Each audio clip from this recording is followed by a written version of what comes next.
hold a hearing on video game violence and its impact on kids. Senators Joseph Lieberman and Herbert Kohl chair the proceedings.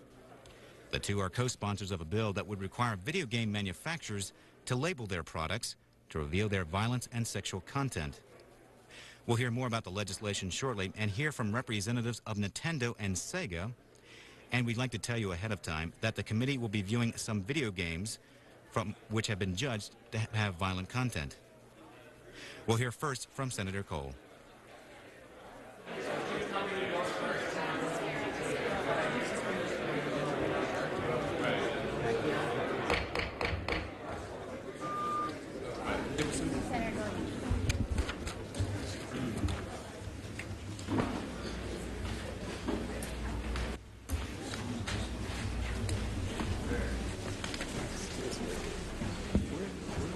This hearing is called to order. This hearing is a joint hearing of Senator Lieberman's Governmental Affairs Subcommittee on Government Regulation and Information and my Judiciary Subcommittees on Juvenile Justice. Our subcommittees have jurisdiction over most children's issues and federal commissions. Before I turn the microphone over to Senator Lieberman for his opening statement, I want to make one point. Today is the first day of Hanukkah, and we have already begun the Christmas season. It is a time that we think about peace on earth and goodwill towards all people, and also about giving gifts to our friends and our loved ones. But it is also a time when we need to take a close, hard look at just what it is that we are actually buying for our kids. And that is why we are holding this hearing on violent video games at this time. That is why we intend to introduce legislation on violent video games as soon as Congress returns. Senator Lieberman. Thank you very much, Senator Kohl. It's a privilege to co-chair this joint hearing with you. As chairman of the Judiciary Subcommittee on Juvenile Justice, you've been out front in protecting our children and frankly, and occasionally protecting the rest of us from our children, from minors, particularly in terms of their ability to obtain guns. An amendment on the crime bill, which I was privileged to co-sponsor. Thank you for your leadership on that. Every day, the news brings more and more images of random violence, torture, and sexual aggression right into our living rooms. Just this week, the dreadful story of the young girl abducted from a slumber party in her own home and then found killed. A man on a commuter train begins coldly and methodically to fire away at innocents on their way home, killing 5 people and injuring many others. Violence and violent images permeate more and more aspects of our lives. And I think it's time to draw the line. I know that one place parents want us to draw the line is with violence in video games. The fact is that a new generation of video games crosses that line, containing the most horrible depictions of graphic violence and sex, including particularly violence against women. Like the Grinch who stole Christmas, these violent video games threaten to rob this particular holiday season of a spirit of goodwill. Instead of enriching a child's mind, these games teach a child to enjoy inflicting torture.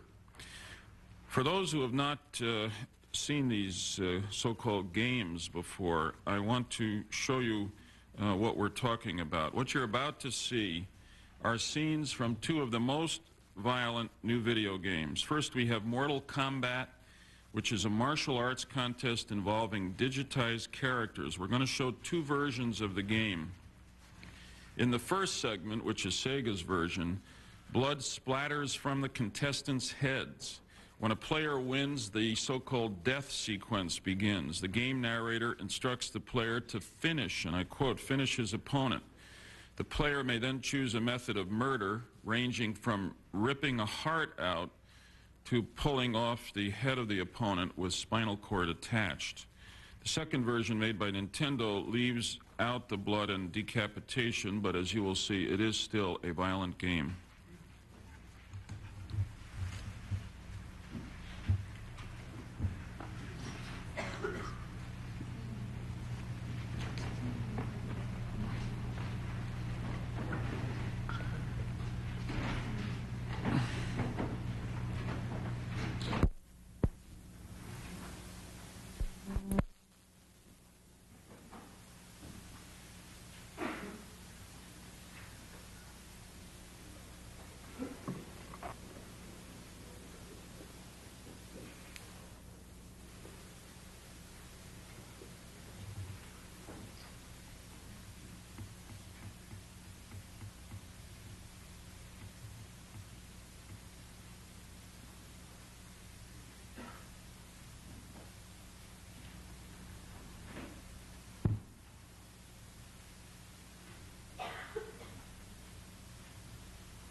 Should we come back to it later, Kathy? I presume that the kids who are playing these games have more success than we this morning at showing them. The second game is Night Trap, which is a game set in a sorority house. The object is to keep hooded men from hanging the young woman from a hook or drilling their necks with a tool designed to drain their blood. Night Trap uses actual actors and achieves an unprecedented level of realism. What is particularly troubling about the scene in this film that we have an extract of is a graphic depiction of the violence against women with strong overtones of sexual violence. I find this segment deeply offensive and believe that it simply should be taken off the market.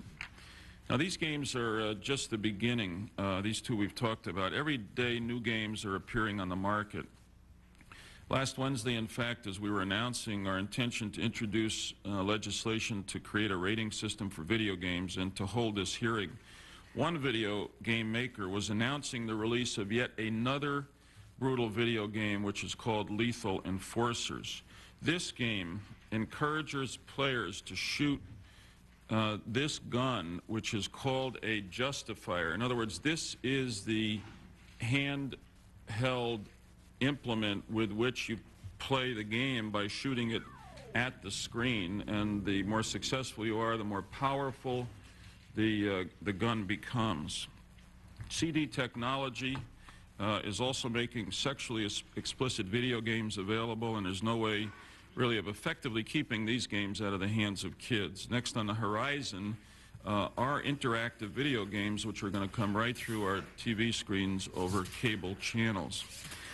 Now, today, just a short while ago, I gather that some members of the video game industry announced their intention to create a voluntary rating or a warning label system.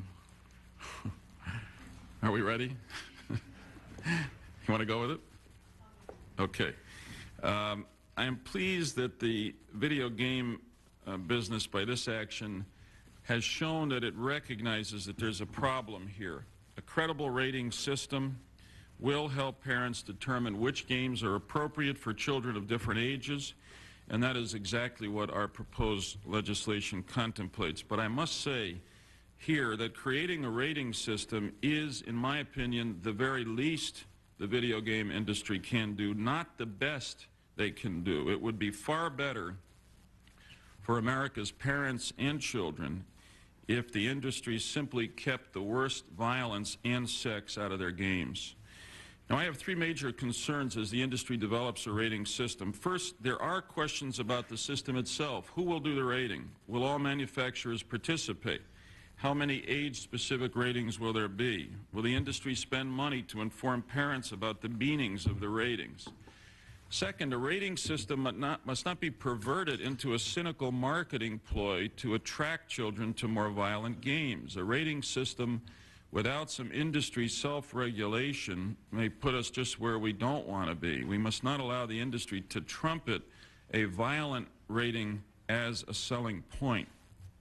Third, the industry must work to enforce whatever rating system it creates. It should consider licensing agreements and contracts which specify that ratings will be clearly visible in any advertising and understandable by parents and consumers. Distributors, including video rental stores or toy stores, should face some kind of incentives or, in fact, penalties from manufacturers if they sell or rent to children below the minimum ages in the ratings. Because of these concerns, Senator Cole and I are certainly going to proceed with our legislative proposal.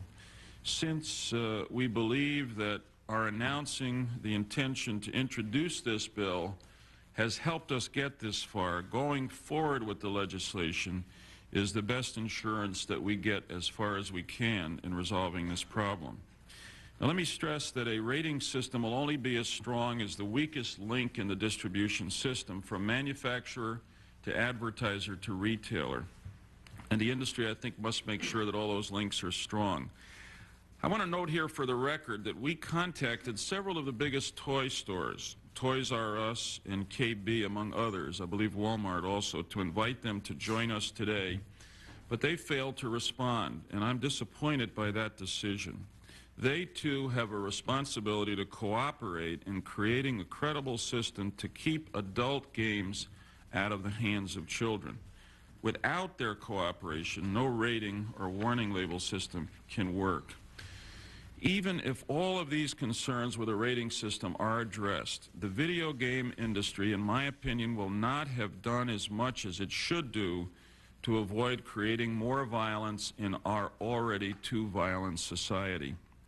The rating system must not be a fig leaf for the industry to hide behind. They must also accept their responsibility to control themselves and simply stop producing the worst of this junk. Now, the industry is blessed with some of the most exciting technology existing today. Millions are being spent to gain the interest of our children in that technology. But when they gain that interest, I think the industry also accepts a responsibility. As Bob Keeshan, who was Captain Kangaroo, said last week, the industry has a responsibility to nurture healthy children and a healthy society, or at least, I would add, not to undermine the attempts by parents to nurture healthy children.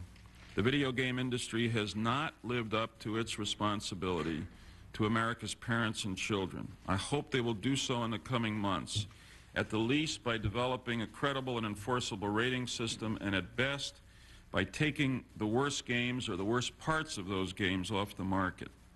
Bob Keeshan made another excellent point last week when he said that children don't need violence to be entertained. His show proved that for over 30 years. As a father of a 5-year-old, I couldn't agree more, but I'm not naive. I know that all the public outcry and congressional interest may not stop the flood of violent video games. For this reason, we need to make sure that parents have the information they need to establish a healthy environment for their kids, and that parents use their power as consumers to convince the video industry to regulate itself. If the violence and sex doesn't come out of the games, parents should be able to keep the games out of their homes. Thank you, Senator Cole. Thank you very much, Senator Lieberman. I'd like to begin by commending you for your leadership in this area. As you know, Senator Lieberman, I have some familiarity with your subcommittee. So when I say that you're doing a great job, I do so from personal experience. I'd like to briefly outline the major issues as I see them. First, with today's announcement that most of the video game industry is committed to a rating system, I believe that we've already changed the terms of the debate. Simply put, we are no longer asking whether violent video games may cause harm to our children, especially to our young children. Clearly they can, or the industry would not be willing to rate its own games so that young kids cannot obtain them. The question now is just what restrictions we need to put in place and who should do it. Not surprisingly, the video game industry believes that self-regulation is best. And in the best of all possible worlds, I would agree. Government intervention should be a last rather than a first resort. In a sense, then, this hearing represents a window of opportunity for the video game industry. Under one scenario, the industry can throw us the smallest possible bone and gamble that it can take the wind out of our legislative sails. In my estimation, that would not only be a bad risk, but also an irresponsible position. Under another scenario, the industry can do something more substantial, at the very least creating an independent panel to review the suitability of these games for children with the purpose of eliminating the most violent games. It is up to the industry, then, whether they can be heroes or Grinches. I spent the bulk of my adult life in business, and I know that if Nintendo and Sega, which together control 90% of the market, make the development and enforcement of a meaningful rating system a top priority, then it will happen, quickly, voluntarily, and without chilling any First Amendment rights. Second, let me say that I share Senator Lieberman's outrage at the excerpts that we will be viewing on the TV. Mortal Kombat and Night Trap are not the kind of gifts that responsible parents give.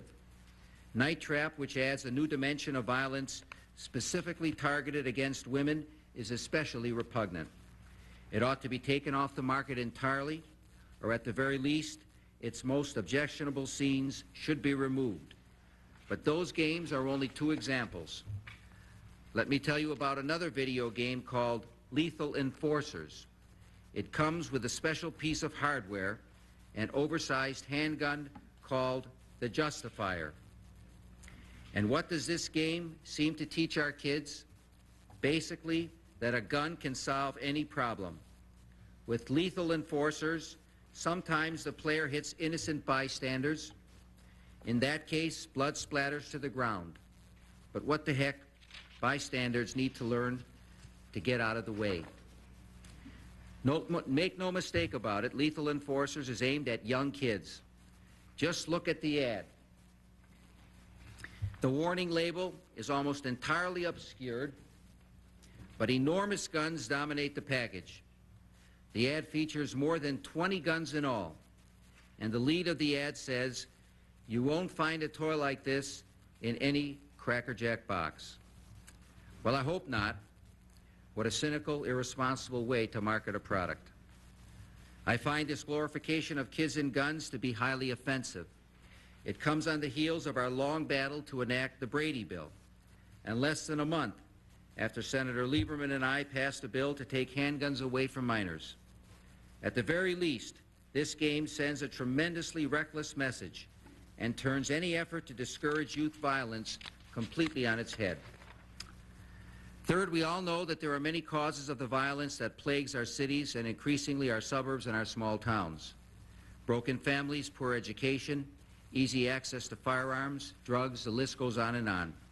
And certainly violent video games and TV violence have become a significant part. But we cannot become paralyzed by the multiplicity of causes or the magnitude of the challenge. We need to make every effort to reduce this culture of carnage, and we need to make that effort now, because with interactive technology and virtual reality, these games are going to become even more sophisticated and persuasive.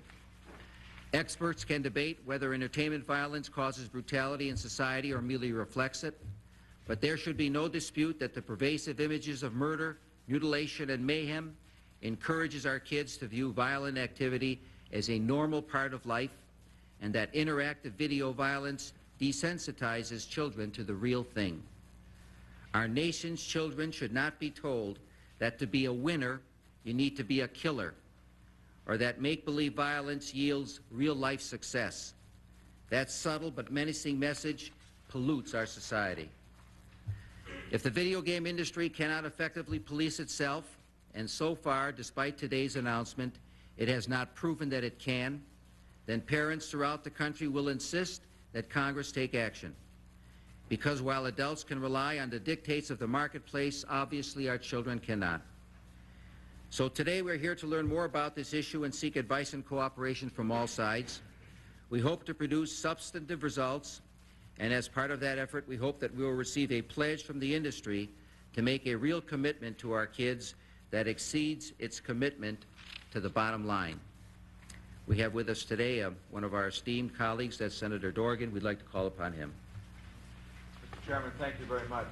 I'm only going to be able to be at this hearing for an hour, but I'm on Senator Lieberman's subcommittee, and I wanted very much to be here because I think this is a very important issue. It has been quite a leap from Pac-Man to Night Trap. Video games and its impact and effect on our children is an important issue, and in many respects it's a first cousin to the issue of violence on television programming. One of my interests is legislation I've introduced with respect to violence on television, but this is, in my judgment, related to that. Children spend not only a lot of time in front of television sets, but many children spend a lot of time in front of video games, playing video games. I know we have people who are critics of the bill that you have introduced jointly and critics of those of us who are concerned about violence on television. These critics are similar, in my judgment, to those who are standing around still counseling us that there's no evidence cigarettes cause cancer. There's no evidence, they say, that violence on television or violence in video games affects our children. Of course it affects our children. If we lost all common sense, of course it affects our children. and it affects our kids in a very negative way. About 2 months ago, I saw the video game Night Trap for the first time. It is a sick, disgusting video game, in my judgment. It's an effort to trap and kill women. Shame on people that produce that trash. It's child abuse, in my judgment. And I know there'll be people who say, well, we sit up here as the thought police, trying to suggest what people can see or do. It's not my intention. We have some basic responsibility in this country to protect children. Those of us that have children understand that they deserve protection. Certain things are appropriate for them and certain things are not appropriate. And when we see the new generation of video games, and especially Night Trap and several other examples, in my judgment, they've gone too far. So I want to compliment the two of you on the legislation you've introduced. I think that it's a breath of fresh air. I want to add my name as co-sponsor and join you in your efforts. Someone said, I don't remember the author, that 100 years from now it won't really matter very much how much your income was or how big your house was. But the world might be a different place because you were important in the life of a child. Maybe, just maybe, this hearing, maybe, just maybe, your efforts will be important in the lives of children and will make improvements in this world. I hope so, and I'm pleased to be a part of this hearing. Thank you very much. Thank you very much, Senator Dorgan. We'd like to call our first panel right now. The panel is composed of representatives from academia, education, and also concerned citizens. If you'd like to come up, we'll announce you. Dr. Parker Page is the president of the Children's Television Resource and Education Center. Dr. Page has been a leader on the issue of violence in the media with regard to its effects on children and has addressed the issue of video game violence. Dr. Eugene Provanzo is a professor of education at the University of Miami and author of the book Video Kids, Making Sense of Nintendo. Dr. Robert Chase from Danbury, Connecticut is Vice President of the National Education Association and speaks on behalf of millions of educators throughout our country. And last but certainly not least, Ms. Marilyn Droz is the Vice President of the National Coalition on Television Violence. She is here in that capacity and as the mother of a teenager. Before we introduce our panelists any further, we'd like to watch the video. Senator Lieberman. Thank you, Senator Cole. Well, the tapes are ready, which I described before. They begin with the two sequences from Mortal Kombat. The first is the Sega version. The second, regrettably, is a very brief, but nonetheless illustrative sequence from the Nintendo version. Go ahead.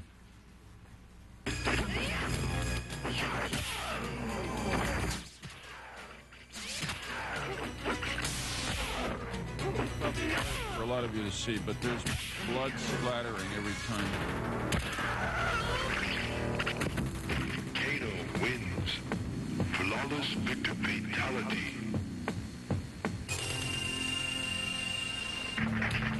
Fight.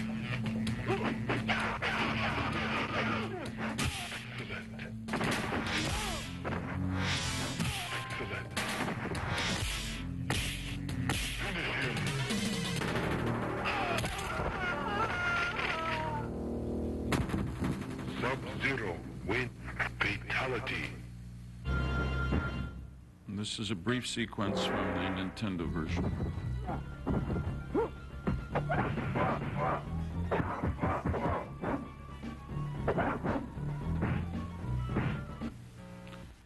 Now, the difference there, as you can see, is that that version does not have the finishing sequences, the death sequences, and in fact, instead of red blood spurting out, there's some other liquid, but it doesn't look like blood. Now we'll go to the Night Trap sequence.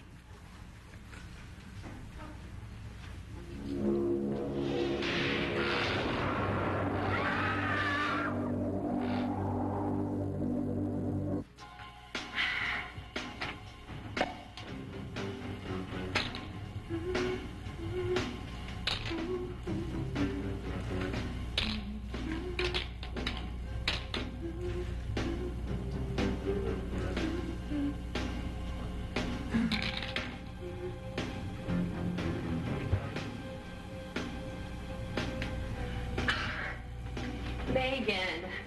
This isn't gonna work. You're not scaring me. Wait. What are you doing now? Leave me alone!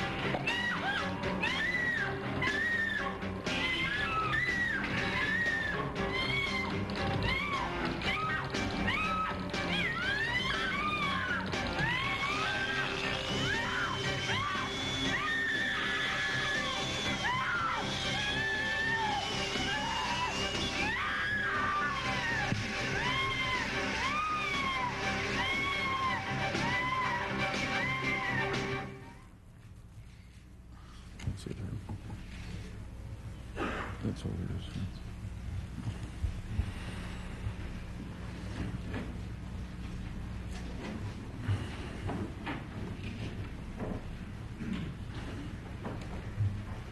All right, let's continue. We'd like to thank you all for being here today. In order that we can move the hearing on with reasonable quickness, we'd like to ask you to hold yourself to a 5-minute opening statement and to be pretty careful about maintaining that schedule. We'll include your full statement in the record.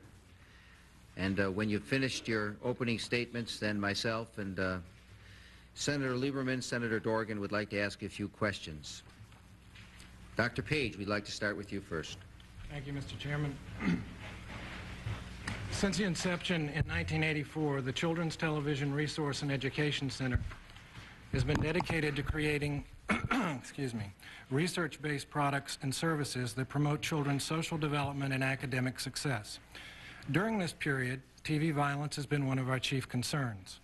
That concern has been supported by 2 comprehensive government reports and more than 3,000 studies on the effects of television.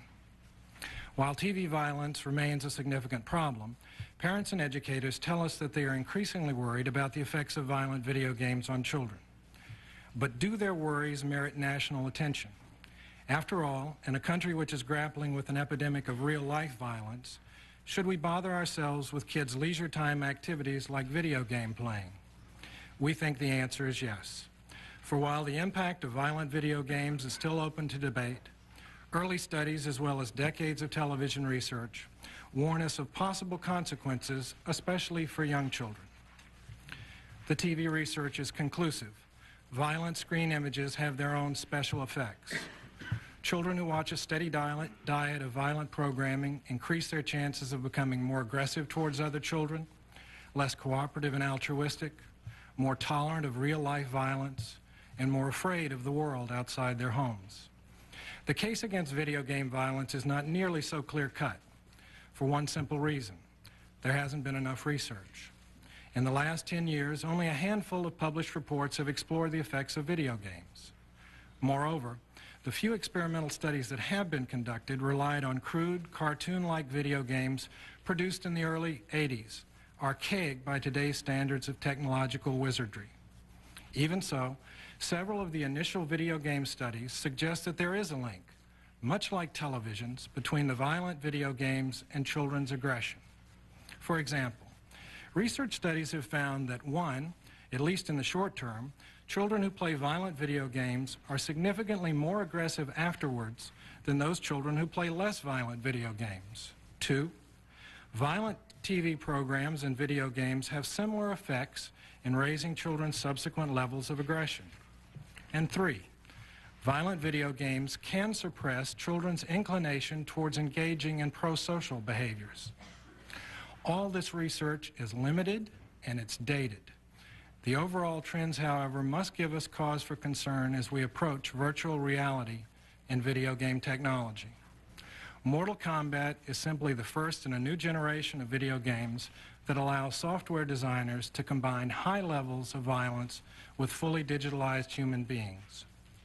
While these lifelike characters may make the video game more thrilling, the previous TV research sends us a warning. The more realistic the images of violence, the more likely they are to influence young children's attitudes and behaviors.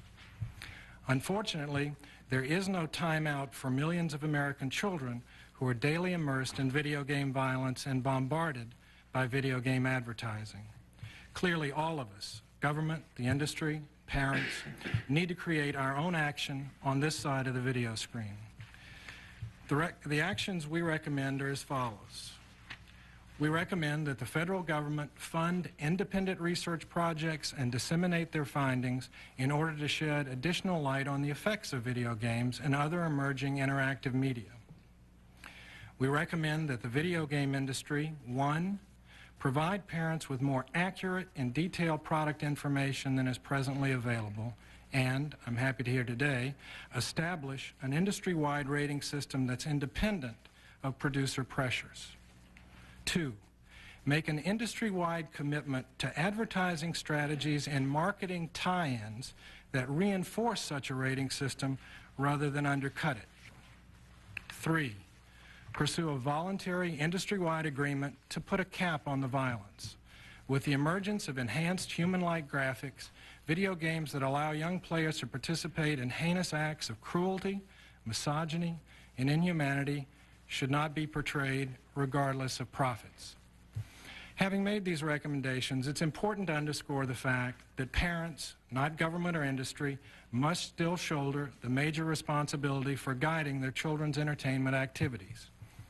We recommend strongly that parents, 1, become actively involved in helping their children make video game choices that reflect each family's own values. 2, take seriously the video game rating labels, warnings, or content descriptions that are available. And 3, make video game playing truly interactive by setting up time limits, substituting less violent games, and by making game playing a social rather than isolating activity. In conclusion, Mr. Chairman, I believe that this national attention on video game violence affords us a rare opportunity. Unlike the enormous time lag between the TV violence research findings and public awareness, we now have a chance to help lower the impact of video game violence on children's lives sooner rather than later. I hope that all of us, government, parents, researchers, and the video game industry, will seize the moment. Thank you very much for the opportunity to testify today. Thank you very much, Dr. Page. Dr. Provanzo. Most adults pay relatively little attention to video games since they're largely the domain of childhood. Although I've been studying toys, games, and the culture of childhood for nearly 20 years, it wasn't until a neighbor came up to me about 3 years ago and asked me what I thought of video games that I began to consider the implications of the games. What I discovered I eventually described in my book, Video Kids Making Sense of Nintendo. And what I found shocked me. Video games are overwhelmingly violent, sexist, and racist. Some of my more recent research, which I'd like to share with you today, suggests that video games are evolving into a new type of interactive medium. Participatory or interactive television is what I'm calling it.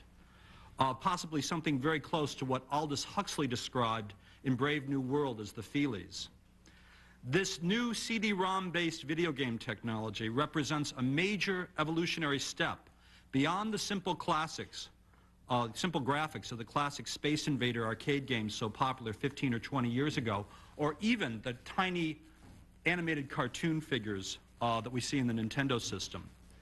When you combine this technology, the CD-ROM-based technology, which allows you to have these digitized films in the computer, when you combine those with virtual reality technologies like Sega's Activator, which literally allows you to have your movements sensed, punching, hitting, kicking, all translated into the computer, we have something which is a remarkably different and new type of thing. What I want to do in the next few minutes is just make it very clear that we are dealing with something different, a new type of television. I have references in my statement to the extensive studies that have been done on video and television violence, and you can refer to those. As a researcher, I'm absolutely convinced by what's coming out that the long-term effects of television on increasing aggressiveness in children and its carryover into adult life is very, very clearly there. I can cite studies by Joy et al., Hussman, where television's been introduced for the first time into communities that no longer had television. For example, in Canada, where this was done, a small isolated community that didn't get a television signal in. what they found, and I won't go into the technical parts of it, but essentially aggressiveness in children increased by 160% after they were exposed to television. Similar types of studies by Hussman, and I'll just summarize, I'll give you the summary statement from some research done by Brandon Centerwall of the University of Washington. He's in the Department of Epidemiology and Psychiatry, and he took an epidemiological look at television and video violence and looked at comparative studies between Canada, the United States, and South Africa, which did not have television until 1975. Centerwall concludes from his research that in the United States and Canada, the introduction of television in the 1950s caused a subsequent doubling of the homicide rate, i.e. long-term childhood exposure to television is a causal factor behind approximately 1/2 of the homicides committed in the United States, or approximately 10,000 homicides annually. He goes on to conclude that while other factors such as poverty, crime, alcohol, drug abuse, and stress certainly contribute to violence, the epidemiological evidence suggests that, quote, if hypothetically television technology had never been developed, there would be 10,000 fewer homicides each year in the United States, 70,000 fewer rapes, and 700,000 fewer injury assaults.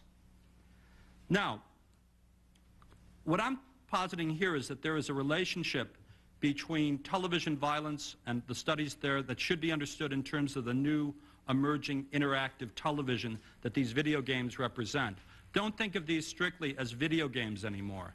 Think of this as a new type of television that is going to emerge into the 90s.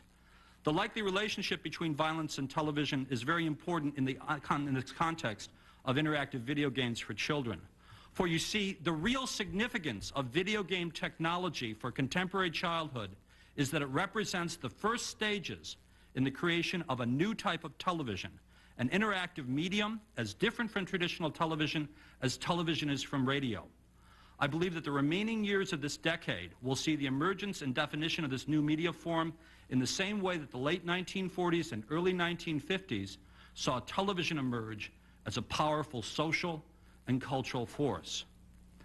Now, if the video game industry is going to provide the foundation for the development of interactive television, then concerned citizens, parents, educators, legislators have cause for considerable concern and alarm.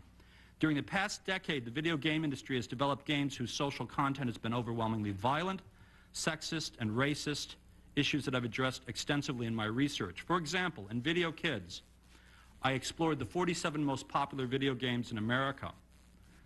What I found out was that violence was the main theme. Of the 47 most popular video games, this is based on Nintendo Power polls, industry polls, 40 had violence as their main theme. Of these 47 games, 13 included scenarios in which women were kidnapped and had to be rescued, i.e. the idea of women as victims. This represents a total of 30% of the games, a number which is even more revealing when we take into account that 11 of the 47 games were based on sports themes such as car racing or basketball. Women were consistently rescued by men in these scenarios, and there's a gender issue operating obviously there, gender bias. And although men were often rescued in the games too, they were never rescued by women. My point is that video games such as Nintendo have a marked tradition of extreme violence, which is also combined with significant gender discrimination.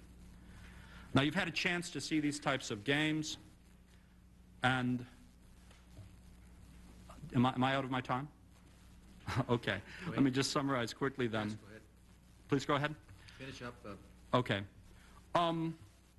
What it comes down to is that in my testimony, I simply established the fact that the major game industry people are not taking into account their responsibility in this area and that they have a real obligation to do so. And I'd like to conclude by saying that essentially we are at the threshold of a new generation of interactive video gaming and television. Well, I believe that this technology has wonderful potential. As an educator, I'm terrifically excited about this type of material or this technology.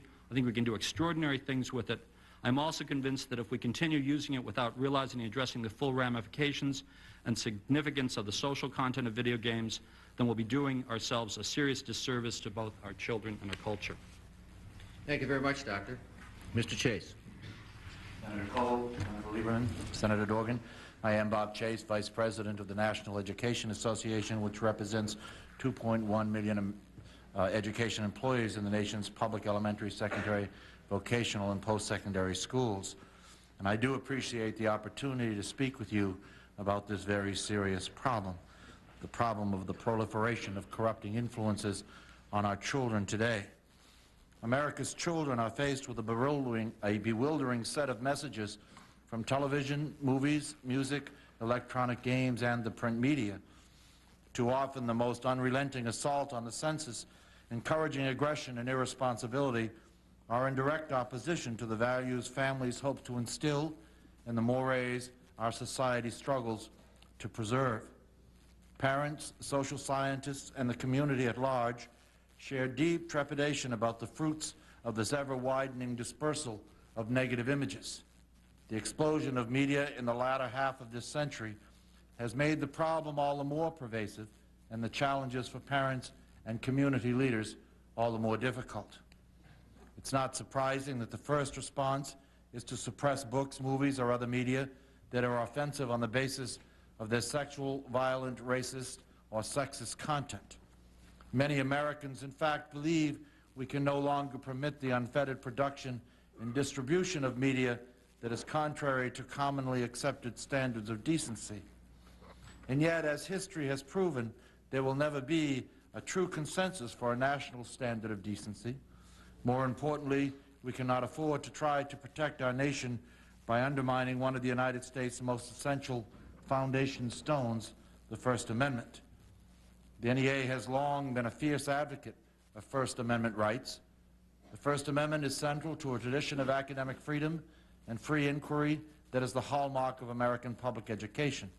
It is in fact vital to our democracy, and it is essential to the livelihood of our members as educators and America's students as thinkers and communicators. Some may argue that our founding generation never anticipated the denigration of women on television in programs and advertisements when they averred that Congress shall make no law abridging the freedom of speech or of the press.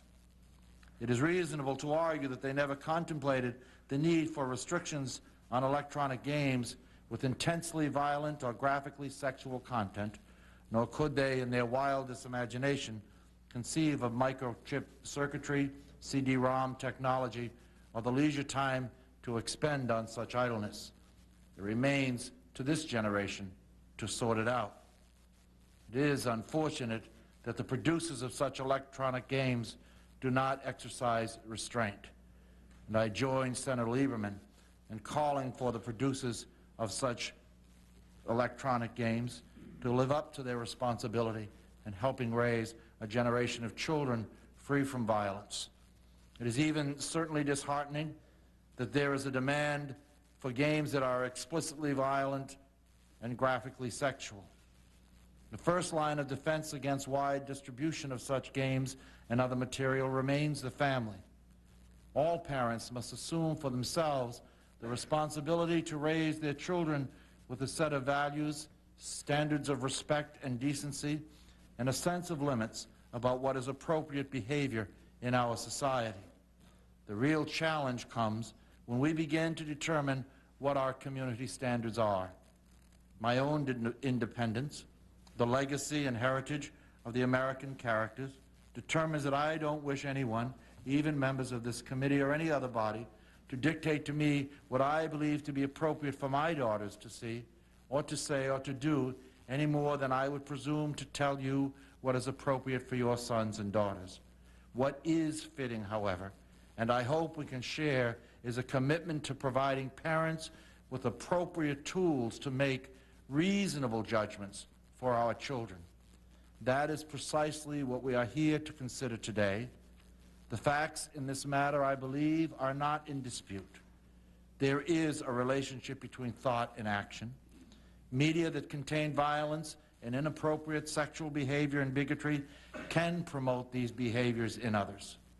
Electronic games, because they are active rather than passive, can do more than desensitize impressionable children to violence. They actually encourage violence as the resolution of first resort by rewarding participants for killing one's opponents in the most grisly ways imaginable. Many movies, books, television programs performances in electronic games are inappropriate for young audiences, and we must assure that the guidelines that now exist for films to serve as a tool for parents be extended to the electronic games. NEA strongly supports the legislation authored by Senator Lieberman and co-sponsored by Senator Cole to establish a national independent council for entertainment and video devices. We believe this council, working with the video game industry, can and must establish a system for parental notification about graphic, sexual, or violent materials contained in some video games. In addition to providing parents a tool for identifying games that are inappropriate for children, we believe the Council can help promote awareness of the relationship between the depictions of violence and the reality of violence in America today. America's public schools and the members of the National Education Association have long played a vital role in preserving our culture. And in recent years, we have worked to establish programs to help our members and schools address the issues of violence in our society. A September edition of Teacher TV, which airs on the Learning Channel, focused on issues of violence and violence prevention in the classroom. This episode has become the most requested of the 30 programs we have produced because of the sincere and grievous problems that our educators are having around this country. We ask all Americans to join us in supporting those lessons learned in schools, to help teachers teach our young people about positive ways of dealing with conflict, and to take steps to learn and wisely choose among entertainment options for their own children. Thank you for the opportunity to share some thoughts with you today. Thank you, Ms. Chase. Ms. Droz. Thank you for the honor of being able to address you gentlemen today. I'm Marilyn Droz. I'm from Farmington Hills, Michigan. I've been a parent for 16 years, a wife for 20, a teacher in Royal Oak, Michigan for 23, and a woman since the day I was born. And let me tell you, on all three, all my labels and all the hats I wear, I find that so extremely offensive, and the only word you can say to the manufacturers and the shareholders of the company is shame on you. And I think that they really should stop and think about what they're doing. I mean, how would you like to have a teenage daughter go out on a date with someone who's just watched or played 3 hours of that game? The word toy comes from the Scandinavian word little tools. And it's very appropriate because every play is the work of children. And play and their toys, it's what prepares children for the future. The toys that we have now, the technology that we are getting through the video games is phenomenal. And certainly it's can have the power to prepare our children for a future that we are not even able to understand ourselves, and a future that's well worth looking forward to, if we can get the industry to change some of the values and some of the levels of violence that are in the games. Children, when computers first came out, computers and video games were played equally among boys and girls in the classroom. There was equal time. Now there's a turn around where it seems more boys, of course, are comfortable with the technology. Video games are geared for boys. We are losing 50% of our children are losing the value of learning from the interaction techniques and technology.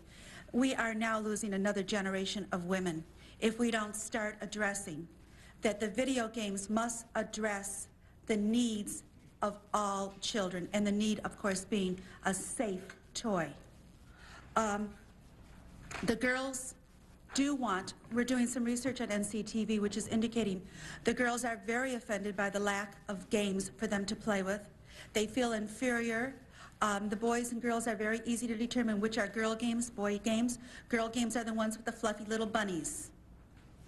And they're the games the boys choose not to play with. Playing video games has become a macho boy thing. Girls are being trained in dressing Barbie dolls, and boys are being trained in technology. This has to change. As a mother, as a parent, as a woman, and as an American citizen, I'm stating this needs to be changed. The video industry has done the same thing that the movie industry has done. They have confused children's desire for action with violence. My 23 years of working with children directly have proven to me that children want action, they want excitement.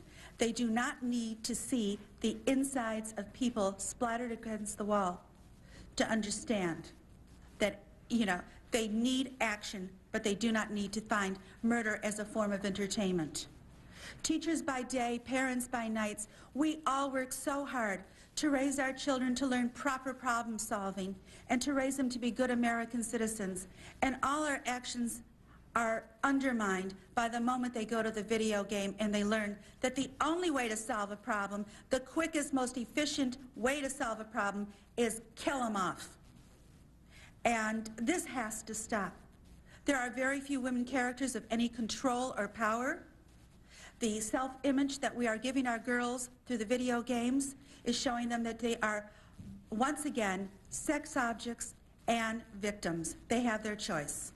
The very few women who are of any kind of power are built with iron body parts, or they have the kiss of death.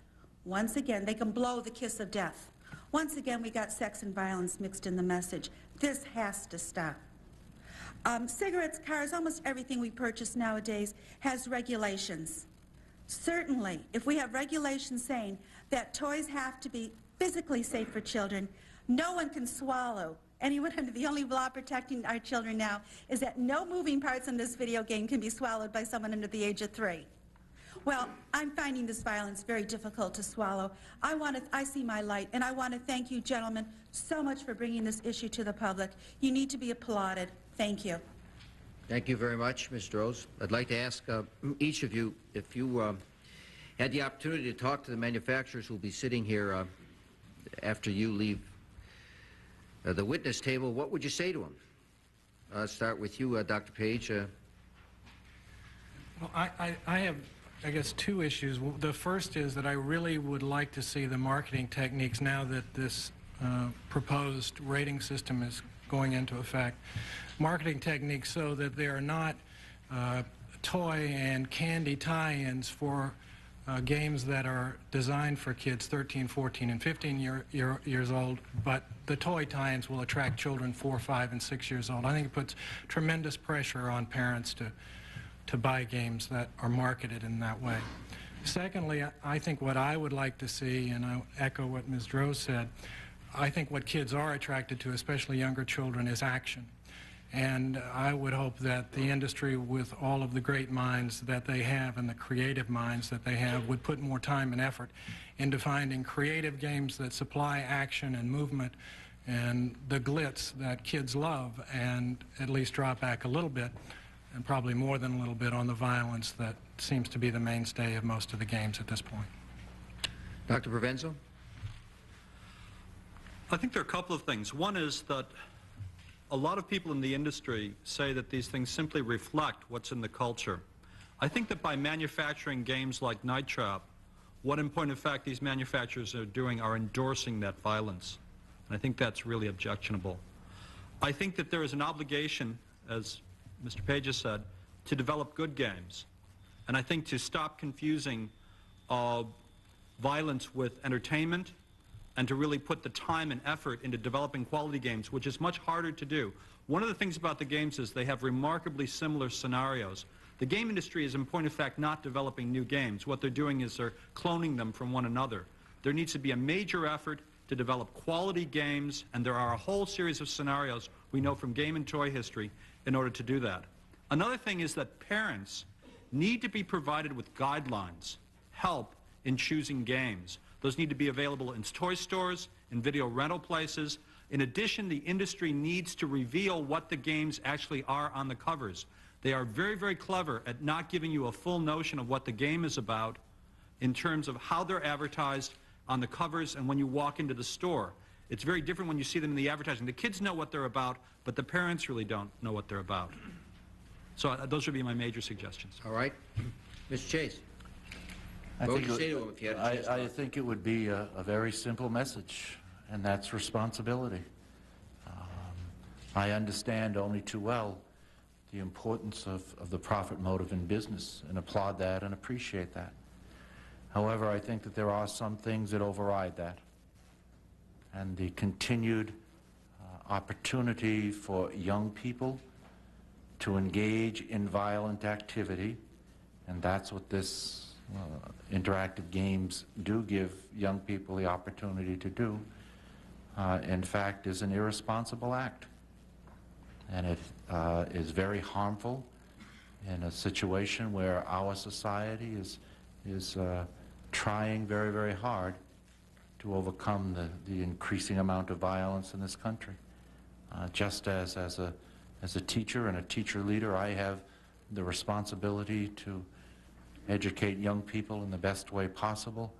I think business leaders who produce games and toys or whatever for children have the responsibility to ensure that those games and toys enhance our society rather than tear it asunder.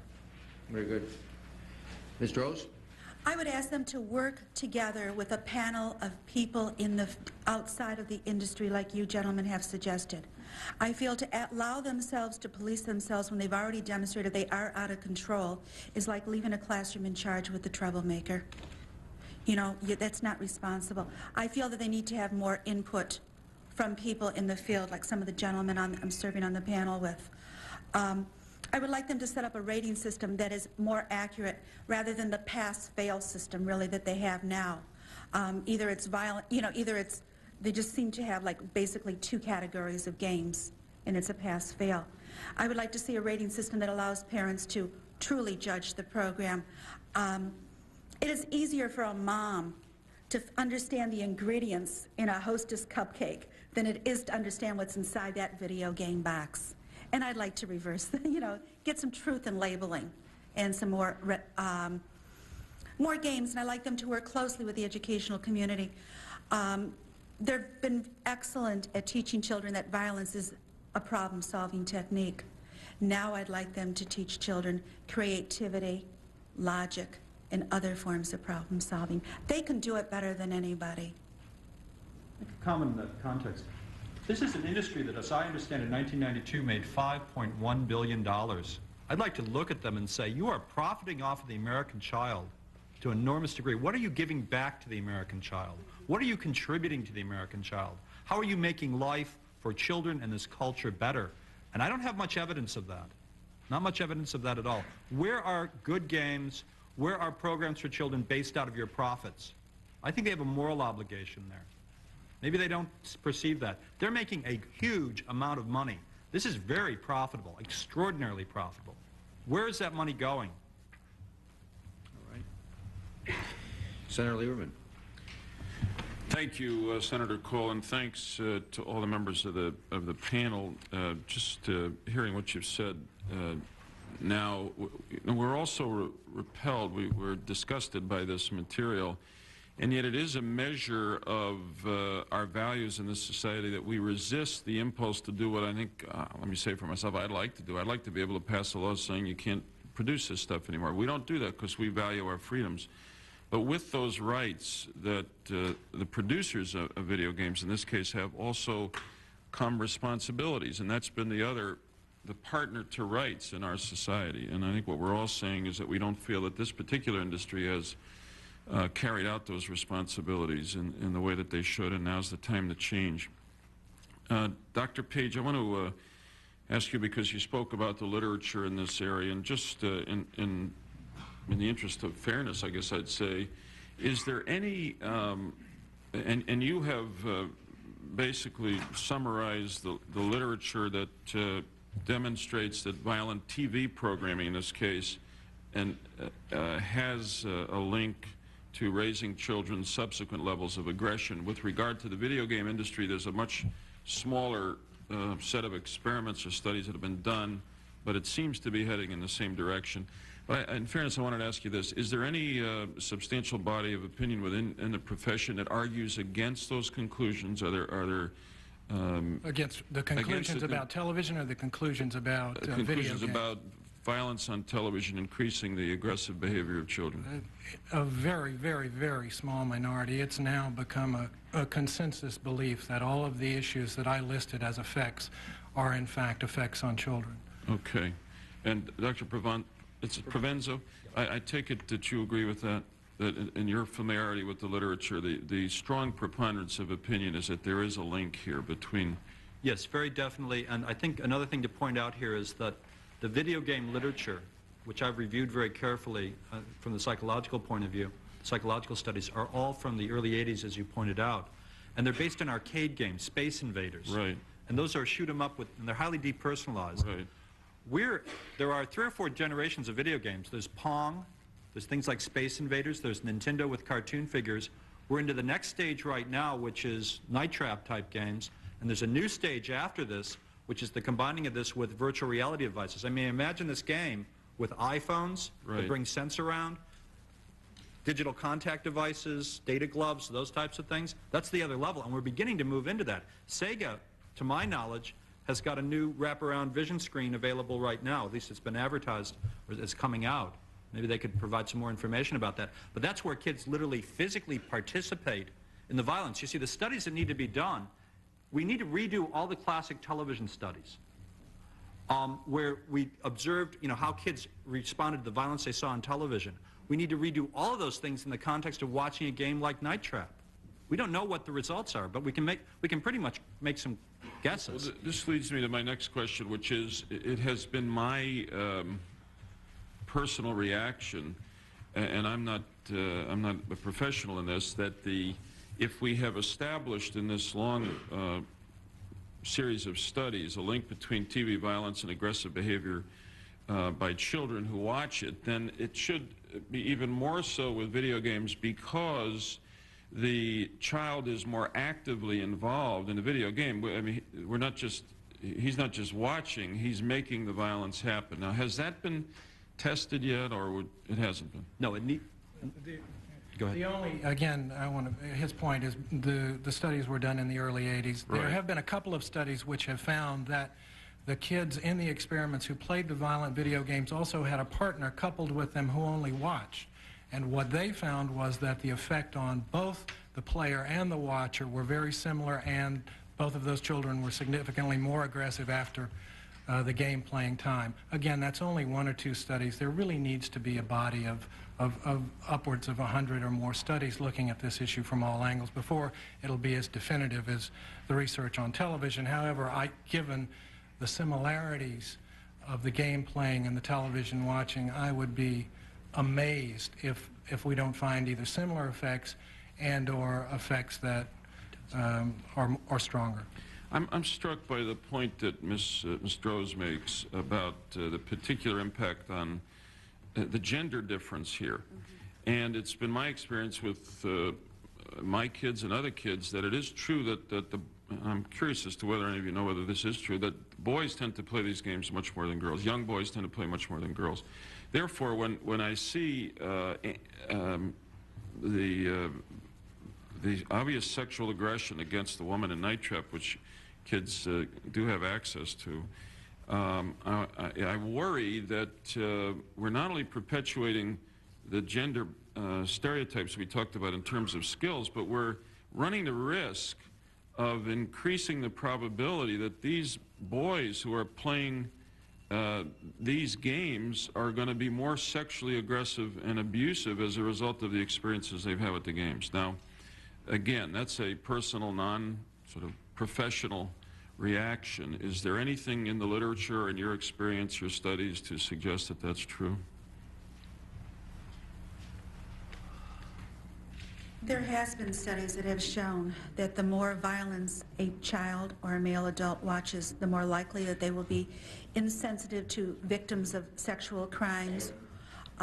There's been enough research out there, I think, to state with all fairness that the more violence that a young boy watches at an early age, the less likely they will be sensitive to women's issues. I think if you look at our health care cost and see the rising cost of women being treated in hospitals for domestic violence, I think it bears truth.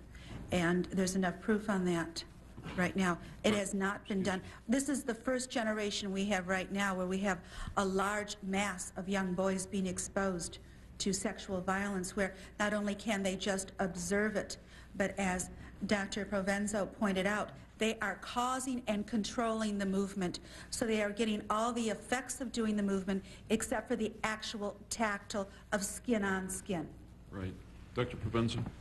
There's a parallel issue, and I would say it's relevant here in terms of violence against women, which is there is a new field emerging called cybersex and dildonics. That's not a joke. And what it amounts to is pornography being placed on CD-ROM technology. And essentially what it comes down to is you can dial up what you want in terms of a blonde or red-headed brunette, male or female, dress the person up, get them to do various things you want them to do.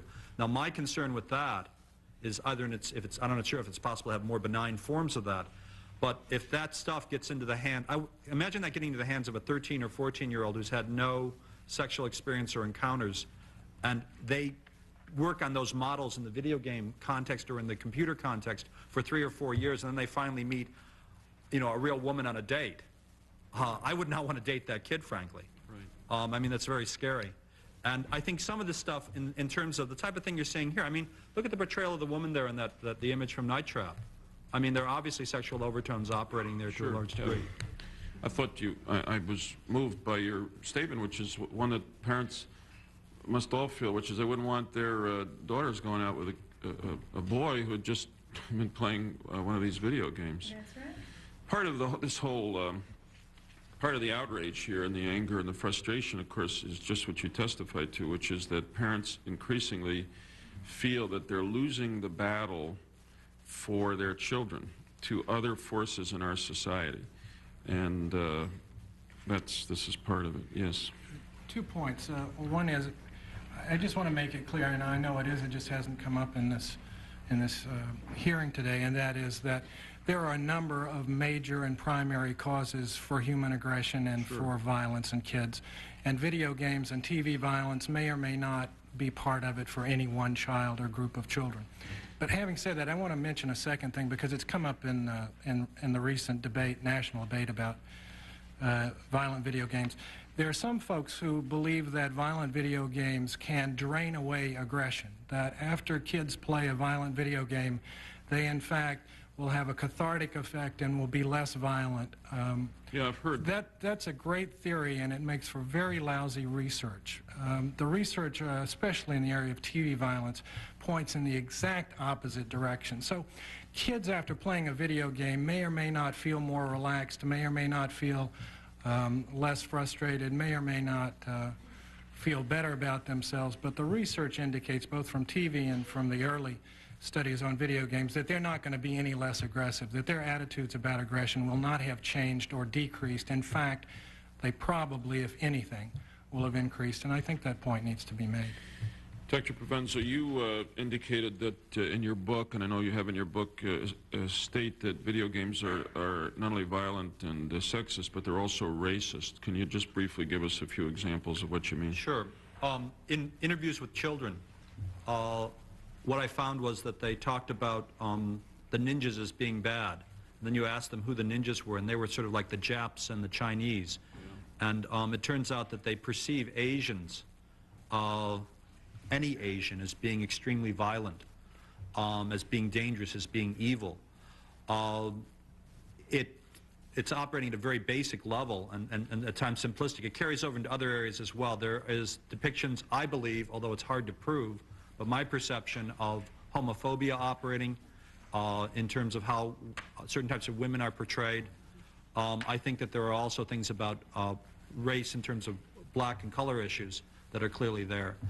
They're subtle and they're hard to get at sometimes, but I think they present a rather disturbing world. Could I make one comment about the gender issue, which, following up on what Ms. Strauss was saying? There's another issue that I found in my research that I think is very important, and that is that I interviewed children, girls in particular, large numbers of them, and they basically said, I don't like video games, I don't like computers, I think I would like them, but I don't like what they're about, is what they said essentially. Can you go advise, I mean, I would have third graders say, what are some good games I can play? Yeah. Now my argument here would be simply, if it's important as you're arguing, which I think is critical, that video games, and as the industry people often argue, that video games are the first introduction for children into the culture of computing, then we're discriminating against girls by providing them with these consistent negative images, because they get turned off to computers at a very early stage. And if those are really, if these are tools for the 21st century in a certain sense that they need to master, we're driving them away from these tools, and I think that's very objectionable. My time's up. Thank you all. Senator Dorian. Thank you very much. Ms. Droz, we have testimony that will be submitted later, some of which has already been submitted by Mr. Tom Zito, who's not with us, President and CEO of... I am here, sir. Oh, I'm sorry, Mr. Zito is here. I see. Okay, Mr. Zito has presented testimony. Mr. Zito says that Night Trap was set out to create a spoof of vampire films. And then Mr. White from Sega, Vice President of Sega, who will testify in the next panel, says in 5 mitigating points responding to the controversy over Night Trap, is that the controversial scene, apparently the one we've just seen and the one I've seen before, is displayed only when the game player loses. Does that make you feel any better? Oh, it makes me feel a lot better that if you're a loser, you're dead. No, it doesn't. We're dealing with self-esteem in here. There are many magazines out on the market, like the several I brought in here today. These magazines are filled with game tips on how to play the game, that in no time at all children become winners in kill, and their kill ratio goes up. It tells them the secret codes and exactly what to do to become successful in murder. My statement to people who feel that there are some value to these games is, if the Pentagon was to ever have suggested years ago that we put video games that teach children how to aim guns and train them at the age of 8 to be soldiers, and to and ever invented a game to put into the homes of young boys to train them to be in the military, I can't begin to tell you, you know what kind of uproar there would be in this country if our government was to start training early killers.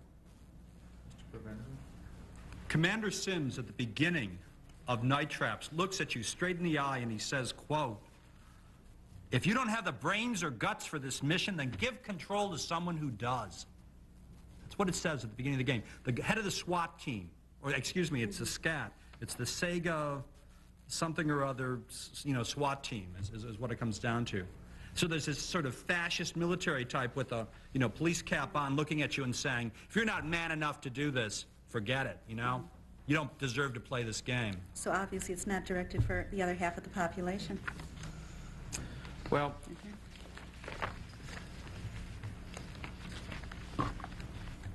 this, Mr. Zito, in his testimony also says, the only thing worse than a violent video game is the even more frightening suggestion of censorship. I understand his concern about censorship, and I guess since in the 13 years that I've served here in the United States Congress, that you will not find a congressional record that I've left that represents a belief in censorship. I think censoring what people can say or see or do or think is a trail that's a long, tortured, dangerous trail. On the other hand, the interest in creating, with new technology, interactive video games for the entertainment of adults, and the difficulty in dealing with those kinds of games and the access to those games by children is something that we cannot ignore. Senator Lieberman has a young daughter, I have young children. The fact is, games, video games, are an exploding industry in this country. What I see on some of these video games is exactly what I've seen on television. An incredible sensationalist approach to glamorizing violence, going more and more towards the edge, a collapsing of values, and I worry about it. I don't know exactly what the solution is, but I know that to those who produce Night Trap, my personal observation is I think it's pathetic and shameful that the conclusion of a game like that, a, quote, game, unquote, is to drill into a woman's neck, to grab a woman with a metal hook. I mean, I don't view that as constructive entertainment. Now, should we censor it? I don't believe much in censorship, but moving down the road to try to find how do we prevent children from having access to that sort of glorification of violence, and I agree with Senator Lieberman, violence, I think, that is directed all too often against women. I think the search for that answer is a constructive search for all of us, and this panel, I think, has presented some extraordinarily thoughtful testimony for which I'm grateful. Senator Cole, if I may just ask one final question, just to pick up on something you said so I'm clear in understanding it, because it goes directly to the announcement by the industry today. When we're talking about a rating system, did I clearly understand you to say earlier that we ought not to be content just with the MA-17 or MA-13, but that we ought to require that there be some a narrative describing, for instance, saying that this, assuming we can't convince the companies to stop doing it, this Mortal Kombat, this game includes scenes of decapitation, et cetera, et cetera. Night Trap, there's violence against a woman in this. Is that what you're suggesting? I think there needs to be something more than parental discretion advised, that variation on the theme. I actually applaud Sega's beginning the process of having a rating system. I simply would like to see a more detailed rating system that gives parents who have the ultimate obligation in this area for younger children more information so they can make a studied judgment. Senator Yes. The NCTV had a rating scale back in 1989 to measure video games.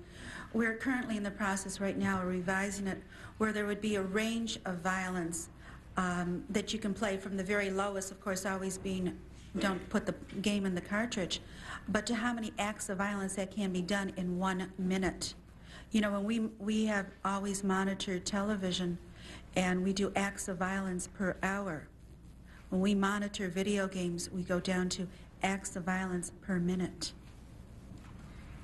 And I would like to see the rating scale be a system where it would measure the amount of sexual references or sexual activities that can be done, and the act of violence. Senator Dorgan is familiar with our work, and he knows that we take a strong stand against censorship. We're strong components of the Constitution. But everything that touches children, from the pajamas they wear to the toothbrush that they use at night, is governed by regulations, and all our regulations are concerned with their physical safety. I think we need to, some point in our life, look at the internal safety, and let's also look at the safety of the child who's sitting next to the child whose parents are unable or unwilling to keep night riders out of their home. Well, final answer, yes, Dr. Professor. I'd like to make a suggestion that I don't think is that difficult to do. I'd like to see violence portrayed accurately. I would like to see in television violence, when someone is shot in the leg, someone isn't winged, but what really happens to them. I would like to see in a video game that if you punch someone viciously, they don't get up and walk away immediately and take another punch. I think the kids do not understand. When I interview children, I spend a lot of time out in the field interviewing kids, and they don't understand what guns and hitting does. And I think they need to understand that, and they don't get that communicated to them through either television or video games at all. They think that guns aren't that serious. They don't understand that guns kill people, or that when a gun goes through your leg, you may not walk again, or you may lose your leg, because your leg may explode. They don't understand any of that. Thank you all. Thank you, sir. One final question. Do you think that their announcement this morning is an attempt to defuse or to take the wind out of the sail of any potential congressional action? I personally think that the parents of the United States, thanks to some of the effort on people on the panel, and definitely the attention that Senator Lieberman gave last week, and the building anger of parents regarding the violence that our children are exposed to, has reached such a momentum in this country that I don't think the American people will allow the video industry to put up a smoke screen. And after talking to some of the people in the industry today, I do feel that they are sincere. And I would like to feel that after 23 years of working with kids, it's kind of hard to lie to me. And I'm really hoping that they will work together with people who have been working with children and let's work and solve this problem. There is potential here. We have to tap into it.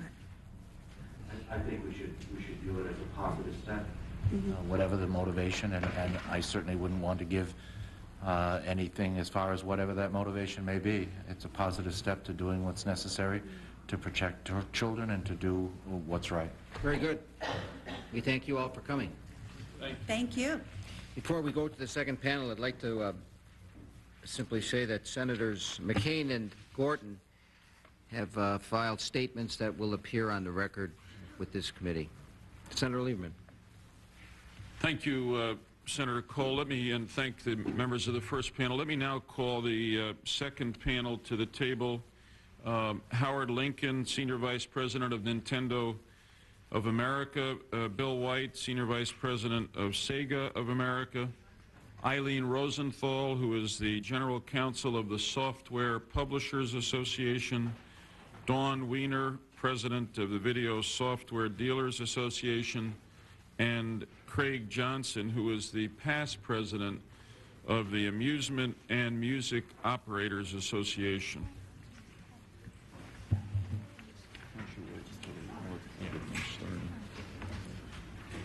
We thank all of you for coming here, and we look forward to your testimony. Now that we're having technical difficulties with the lighting system. The green light is not working. There'll be, I guess, a yellow light flashing when you're heading to the end of your 5 minutes. And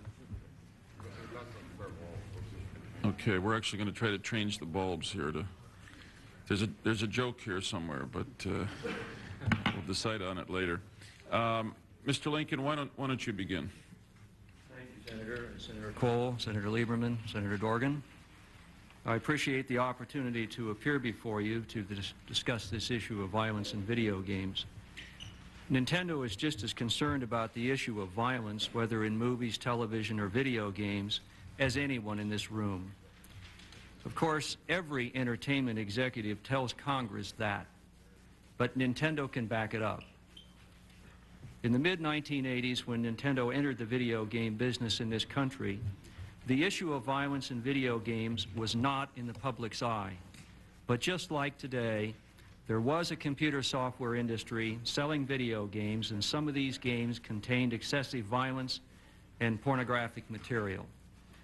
We didn't want Nintendo's name associated with this kind of product. Even then, we were concerned about game content. So in 1985, when we launched our first Nintendo home video game system, we made a conscious business decision not to allow excessively violent, sexually explicit, or other offensive games in our system. We incorporated a patented security chip in all Nintendo hardware and software, and this enabled us to review and approve the content of all video games played on Nintendo's hardware, either video games sold directly by Nintendo or games marketed by our approximately 70 independent third-party licensee companies. Nintendo has video game guidelines which control game content, and we've applied these to every one of the more than 1,200 games released into the marketplace by Nintendo and its licensees. Using these guidelines, we prohibit a number of things, including sexually suggestive or explicit content, random, gratuitous, or excessive violence, graphic illustration of death, excessive force in sports games, ethnic, racial, religious, nationalistic, or sexual stereotypes, profanity or obscenity, or the use of illegal drugs. And over the last 8 years, these guidelines have kept an enormous amount of offensive material, including excessive violence, out of American homes. And specific examples are contained in the statement that I've submitted to you. Of course, our game guidelines are not perfect, and may not answer everyone's concerns. After all, video games are a form of entertainment covering everything from education to the martial arts. But I must say that we have made a good faith effort to keep offensive material off our game systems, and we intend to continue applying our game guidelines in the future. In the past year, some very violent and offensive games have reached the market. And of course, I'm speaking about Mortal Kombat and Night Trap. And let me say that for the record, I want to state that Night Trap will never appear on a Nintendo system. Obviously, it would not pass our guidelines. This game, which as you've indicated, promotes violence against women, simply has no place in our society. Let me turn to Mortal Kombat. To meet our game guidelines, we insisted that one of our largest licensees, Acclaim Entertainment, remove the blood and death sequences present in the arcade version of Mortal Kombat before we would approve this game. We did this knowing that our competitor would leave these scenes in, and with full knowledge that we would make more money if we included the offensive material. We knew that we would lose money by sanitizing Mortal Kombat, but sanitize it we did. And unfortunately, I must say that we have been criticized by literally thousands of young game players for insisting that the death sequences be removed from this game. What's been the form of that criticism? We've received letters. We've received literally thousands of phone calls. People actually call and write to complain that they can't have the more violent game on the Nintendo system. That's correct. The letters and the phone calls essentially say, leave in the violence. You're censoring. Now, we share Congress's and the public's growing concern with violence, and as a worldwide video game industry leader, Nintendo, of course, will do everything it can, working with you and your staffs and with all of the other companies in our industry, to develop a workable game rating system. But a rating system is no substitute for corporate responsibility. And rating games will not make them less violent. Only manufacturers acting responsibly can do that by controlling game content and keeping outrageous games like Night Trap off the market. We agree with your recommendation that a game rating system is needed. To be effective, it has to be comprehensive, uniform, and understandable. And of course, it has to have broad industry and public participation in its formulation. And it has to have credibility. A self-administered rating system is confusing, probably does more harm than good. In conclusion, regardless of what happens here in Congress, Nintendo will sponsor industry forums in early 1994 to discuss game content guidelines and work out a comprehensive game rating system. And to advance that cause, Nintendo will work with entertainment software publishers, game developers, hardware manufacturers, retailers, consumer advocacy groups, and other interested third parties to assemble the first industry-wide forum on these subjects. And certainly we invite you and your staff to attend. But really, in the end, the real issue here is not about game ratings. It's about exercising corporate responsibility. We've done this since we've gotten into this business, and we're going to continue to do it in the future. Thank you. Thank you, Mr. Lincoln. Mr. White, you're next. Chairman Lieberman, Chairman Cole, and Senator Dorgan, my name is William White. I'm Vice President of Marketing and Communications for Sega of America and a father of 2 boys, aged 5 and 8. Sega of America is headquartered in Redwood City, California, and we develop 70% of our games here in the United States. Since mounting a serious challenge to Nintendo's monopoly over the video game market in 1991, we have won nearly half of the total U.S. video game market. I'm pleased to present Sega's views on how we can best ensure that all consumers, especially parents, have the information they need to make appropriate choices among interactive video products for their family, be it a single-person household or a household where children reside. I want to address 3 key points. First, the fallacy that Sega and the rest of the digital interactive media industry only sell games to children. In fact, our consumer base is much broader. Second, efforts Sega has already made to provide parents with the information they need to distinguish between interactive media products which are appropriate for young people and those which are not. And third, efforts Sega is currently undertaking to gain the cooperation of all digital interactive media companies to develop an industry-wide rating system. In recent days, the glare of the media spotlight on this issue has resulted in the circulation of a number of distorted and inaccurate claims. The most damaging of these distortions, in my view, is the notion that Sega and the rest of the digital interactive industry are only in the business of selling games to children. This is not the case.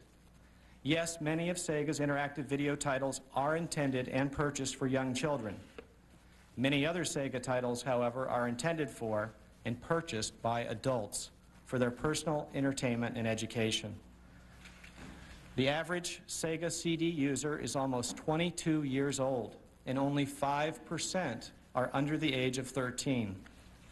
The average Sega Genesis user is almost 19 years old, and fewer than 30% are under age 13. There truly is something for everyone in our software catalog, and the variety of available software is multiplying each day. Interactive media should be treated no differently than television, motion picture, the recording, music, or publishing industries. Attempts to relegate digital interactive software to a media backwater are outdated and we believe inappropriate. It makes no more sense to conclude today that digital interactive media is only for children than it would have when Gutenberg's press was in its infancy to conclude that the printed word was only for Bible readers. Digital interactive media will communicate increasingly diverse information to an increasingly diverse audience. In fact, it has already began. Looking at our most recent data for 1993, action-adventure titles such as Sonic Spinball and Jurassic Park account for 40% of the revenue from our library. Sports titles such as NBA Action 94, World Series Baseball, and Joe Montana Football account for 35% of revenues. Fighting games such as X-Men and Eternal Champions comprised 13% of revenues. Titles in the children and entertainment categories such as Barney and Where in the World is Carmen Sandiego and Fun and Games produce 5% of our revenues. Role-playing games such as Landstalker make up 5% of revenue, and strategy and puzzle games such as Dr. Robotnik's Mean Bean Machine constitute 2% of revenues. As you can see, evolving interactive technology has spawned a huge market that goes well beyond the child-oriented directed titles that gave the industry its start. Clearly, whatever Congress might do would affect a large, diverse group of consumers, young and old, in a volatile industry only in its infancy. Information, not regulation, is the appropriate policy. Last week, Bob Keeshan, who I knew as Captain Kangaroo growing up, said this, quote, "When all is said, it is the parent or guardian who must be the final arbiter of what is appropriate for a child. Give parents the information needed to make an intelligent, informed decision." We agree. Last September, Sega completed its phased implementation of a comprehensive parental guidance program, which we began developing over a year and a half ago. The Sega program is a three-pronged approach designed to help parents determine the age appropriateness of different interactive video software. It includes a rating classification system, a toll-free hotline, and an informational brochure. Building on the motion picture industry model, the Sega rating system applies one of three classifications to each interactive program released by Sega: GA for general audiences, MA13 for mature audiences age 13 and over, and MA17, adult appropriate, not suitable for those under 17. We established a toll-free hotline, staffed more than 70 hours a week by professionals who can supplement the rating classification by informing parents about the specific content of each title. The Everyone Wins brochure, written by Scholastic, Inc., the nation's leading educational publishing company, has helped to publicize and explain the new rating system. Sega's rating system has been carried out by the Video Game Rating Council, created by Sega and consisting of independent experts in the areas of child psychology, sociology, cinema, and education. The Council is responsible for evaluating each game and designating it with the appropriate rating classification. I want to emphasize that this is an independent council. Even though it takes considerable time to evaluate each product, individual council members are paid only a small honorarium for each game they rate. And now, we and others in this industry are prepared to take the next step. This morning, a number of interactive video companies and some of the nation's leading retailers announced their plan for creating the type of industry-wide rating system you have called for. The coalition committed to this effort includes Atari, 3DO, Walmart, Sears, Toys R Us, and Blockbuster Video, and the video game software publishers representing over 90% of the Sega video game market. Sega was a catalyst in producing this collaborative effort, and we hope that our rating system will serve as a model for the larger industry approach. The Software Publishers Association, the Video Software Dealers Association, and the Children's Advertising Review Unit of the Better Business Bureau have also pledged to provide leadership in this process. The goal of the industry coalition is to develop and implement a rating system that enjoys widespread acceptance and voluntary participation throughout the industry at all levels of product distribution, is uniform and consistent, has a high degree of consumer awareness and understanding, and has the cooperation of retailers to enforce the program at point of sale. Chairman Lieberman and Chairman Cole, I would like to extend an invitation to you and to your staff to join the industry coalition when it meets for its first working session at the Winter Consumer Electronics Show in early January. Your leadership and guidance will undoubtedly improve the process we are engaging upon and will help us establish a meaningful and effective rating system. There is every reason to be optimistic about the industry's ability to voluntarily provide parental guidance. But we ask that you treat digital, interactive media as you have treated other media, such as the motion picture industry. Give parents the power to choose what's right for their kids, but don't tell adults what's right for them. Sega of America looks forward to continuing to work with this panel, other leaders in Congress, and every responsible member of the industry to better inform parents about the age appropriateness and content of all interactive media products.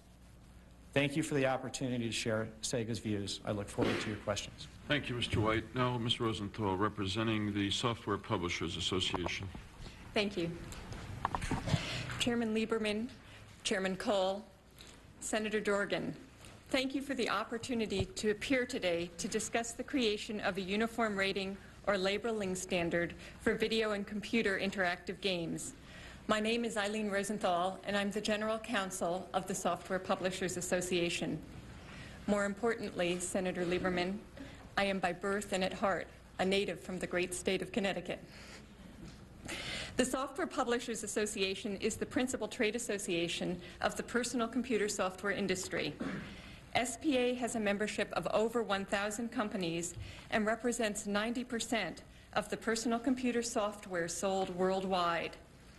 Its members range from such well-known companies as Adobe, Apple, Broderbund, Computer Associates, Davidson and Associates, IBM, 3DO Company, Knowledge Adventure, Sega, Philips Interactive Media of America, Time Warner Electronic Publishing, Sony Electronic Publishing, Pioneer New Media Technologies, Interplay Productions, Novell, and Symantec, to hundreds of smaller companies, all of which develop and market consumer, business, and education software.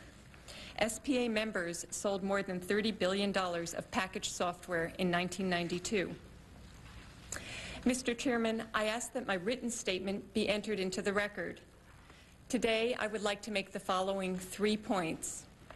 First, on behalf of the SPA, I would like to commend you, Chairman Lieberman, Chairman Cole, and members of the committees, for the work that you have done to address the problems of youth violence in our society. Our culture is inundated with violent and sexual content that is constantly being broadcast to our youth through television, movies, radios, and books. As the video game industry has grown, we are finding that some products have begun to incorporate violent and explicit themes.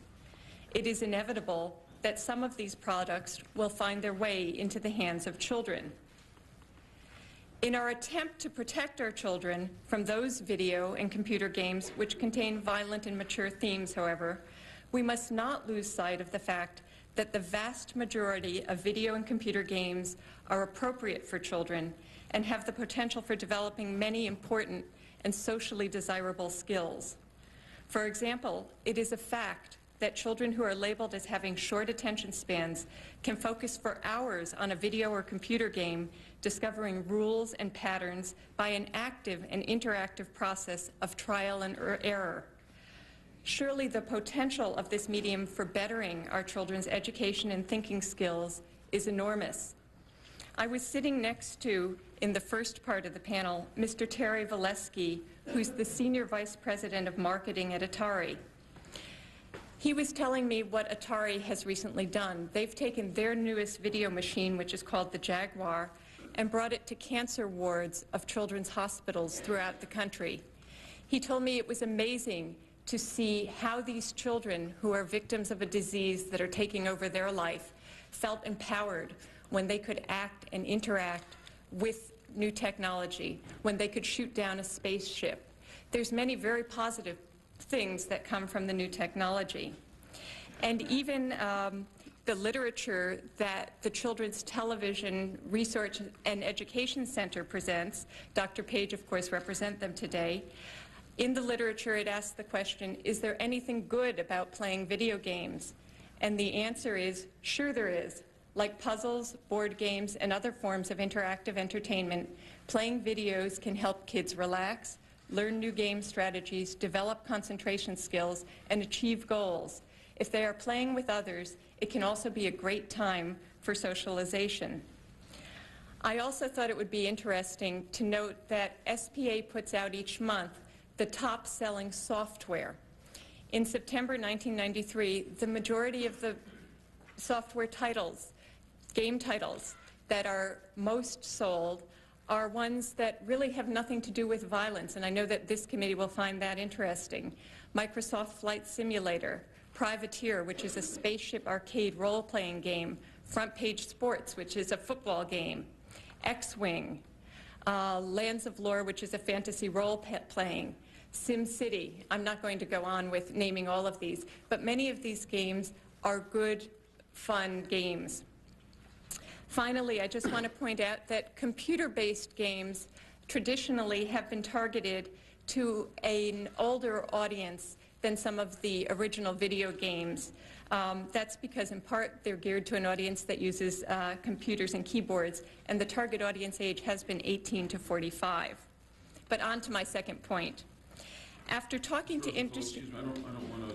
I don't want to censor you either, but the red light's on, so to the extent that you can, if you would try to summarize the second and third points. I certainly will. Thank you. My second point is that after talking to industry leaders such as Sega, 3DO, Philips Interactives, hundreds of our SPA members, the Video Software Dealers Association, SPA is pleased to pledge its support to do whatever is required to help the industry create a uniform and fair system that will provide parents and consumers with the information they need to make informed choices when purchasing or renting video and computer games. In just the past 2 days, SPA has received over 130 letters from entertainment software developers asking it to take the lead in working with industry to develop, implement, and administer such a system. This outpouring of support from so many companies is a reflection of the industry's commitment to the well-being of America's children. I would like to submit these letters to the committee. Finally, my third point is that we should note that the issue is not whether to place a rating on video and computer game products. Many leading entertainment companies already place ratings on their products, particularly products that contain graphic violence or sexually explicit material. Rather, the issue is how best to create, promote, and enforce a standard that is helpful to parents in selecting appropriate products for their children. This is clearly a job for industry, and it is our intention to step forward and do that job. At the request of its members, the SPA has joined with other concerned parties present today to initiate the process of developing and implementing a uniform rating or labeling standard. We anticipate working with experts in the fields of child psychology, sociology, and education, as well as industry leaders, this committee, and national education and parent teachers groups to set guidelines for determining suitable content for children of various ages. The process will be an open one, and all interested parties are invited to participate. The first steps of the process will begin in just a few weeks with a meeting of interested parties at the Consumer Electronics Show, an appropriate professional forum for such a meeting. It is our intention to complete development of the uniform rating standard within the coming year. Mr. Chairman, the SPA is pleased to facilitate and support the effort to create and administer a uniform standard. Our industry has a strong tradition of social responsibility and action in the public interest, and this issue will be no exception. Thank you. Thank you, Ms. Roosevelt. Just to clarify, just as a matter of fact, you mentioned Apple and IBM belong to the association. They're not involved in what we're talking about here. Is that right? In other words, in the video games, you also represent software publishers who, in that sense, create the games that are then produced by Nintendo, Sega, whatever. Is that correct? Yes, we represent, well, actually, in some cases, the hardware companies also distribute software products, so they would be involved. But we do, we represent many of the software producers of computer interactive games. Right, so that in the case of Mortal Kombat, for instance, that was a game that was not developed by Sega or Nintendo. It was developed by someone else, and they licensed it from that person. That's the way the business works. Yes, that's correct. Okay, and next, Dawn Wiener, who's the president of the Software Dealers Association. Good afternoon, Senator Cole, Senator Lieberman, and Senator Dorgan. I am Dawn Wiener, president of the Video Software Dealers Association, and we are the national trade organization that represents the $16 billion home video industry. I am also president and the principal stockholder of Home Video Plus in Austin, Texas. I've been in the retail home video business for more than 10 years and have served on the VSDA Board of Directors for 4 years. With more than 4,000 member companies, VSDA's home video entertainment network encompasses some 20,000 retail locations, representing more than 80% of the industry's total annual revenue. Each week, approximately 57 million consumers visit home video stores to rent and purchase pre-recorded videos, video games, and a growing array of home entertainment products. Interactive video game rentals and sales are one of the fastest growing segments of our business. With the rapid growth of CD-ROM and other interactive video formats, we anticipate that this form of home entertainment will become an increasingly important component of our industry. But the explosion of the interactive video game market is a relatively recent phenomenon. The video game industry is still in an early stage of development. As president of the Video Dealers Association, and perhaps more importantly as a mother of 3 children, I am very concerned about the depictions of gratuitous violence in all forms of entertainment. But I am also concerned about governmental actions that may endanger 2 of our most cherished freedoms, freedom of expression and the freedom to make our own individual choices concerning our private lives. We believe the creation of any governmental or quasi-governmental organization, such as the proposed National Independent Council for Entertainment and Video Devices, is unnecessary. And let me tell you why. A few months ago, we began working with video game manufacturers and others involved in the interactive video game industry to create a comprehensive, industry-wide voluntary rating system for interactive video. We have announced a major video game and new technology conference for April 10th and 11th in Chicago, where interactive video manufacturers, distributors, and retailers will meet to discuss a variety of issues, including content and ratings.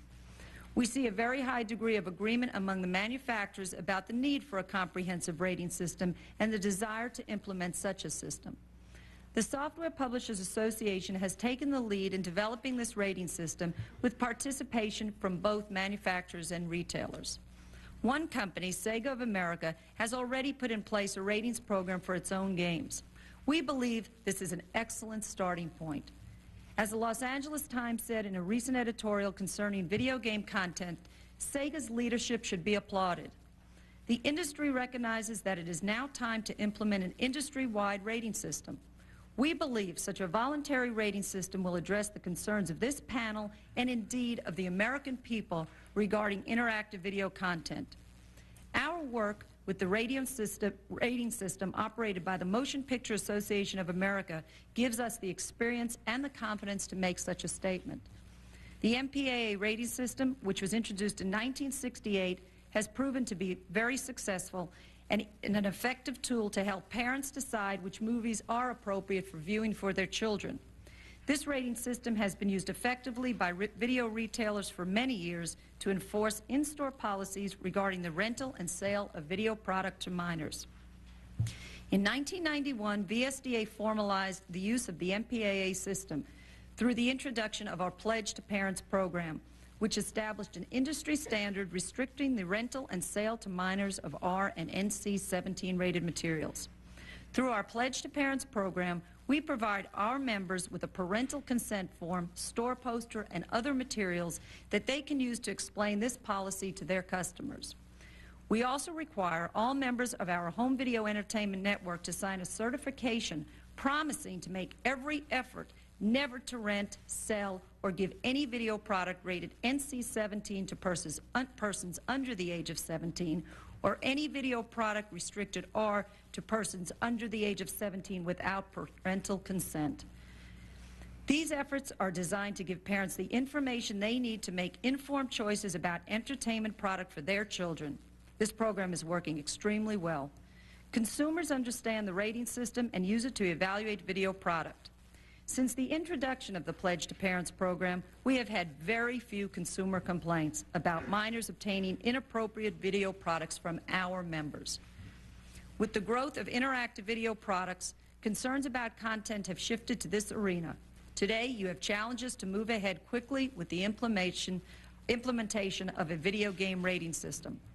We accept this challenge, and I firmly believe the American people will be far better served by a voluntary system than by any government-imposed or prescribed system. The VSDA and our 20,000-store home video entertainment network pledged to support the video game manufacturers by working with our members to enforce the voluntary system now under development by restricting the access of minors to inappropriate video games. Our members are not only video retailers and business people, but many are mothers and fathers who are concerned about the future of their children. We believe a voluntary rating system for interactive video will protect our children while preserving our cherished freedoms of expression and choice. Thank you for the opportunity to express the views of the Video Software Dealers Association and its nationwide home video entertainment network of retail stores. Thank you, Ms. Weiner. And finally on this panel, Mr. Craig Johnson of the Amusement and Music Operators Association, which I assume includes what we might call arcades or other places where video games are played. Thank you very much. Thanks for being here. My name is Craig Johnson, and I am the immediate past president of the Amusement Music Operators Association, better known as AMOA. Our association is a 1,700-member association made up of owner-operators of coin-operated amusement devices such as video games.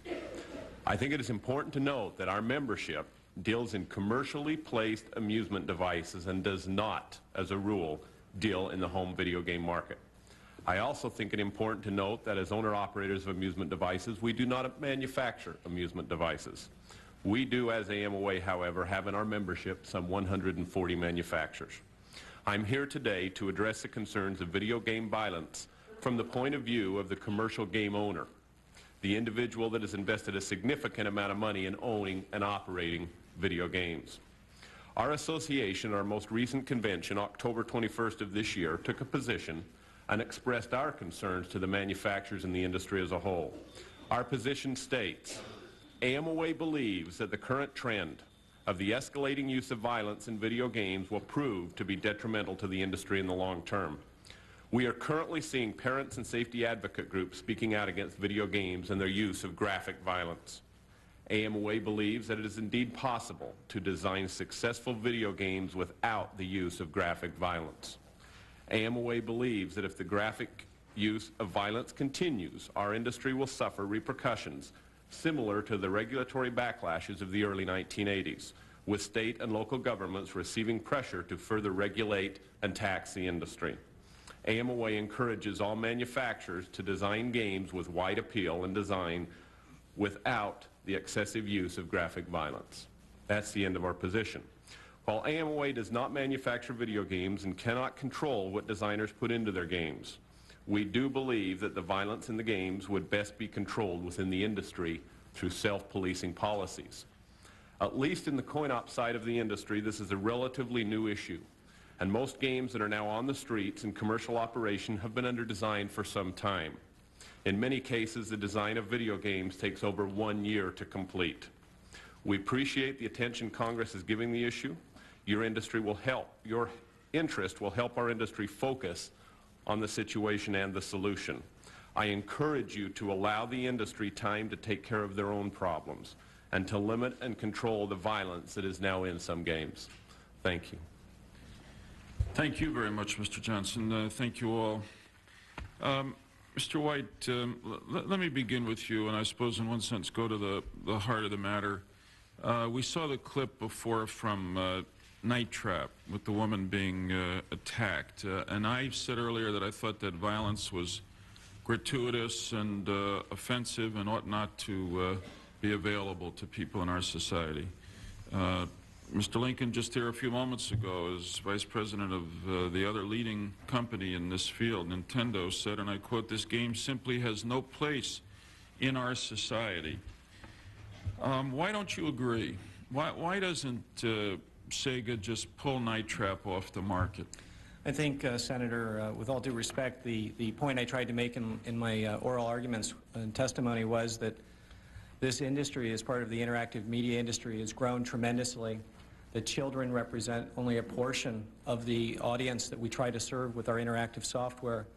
Night Trap was developed specifically for an adult audience. Sega took a leadership position in establishing an independent rating council and appropriately labeled Night Trap MA-17, not appropriate for children.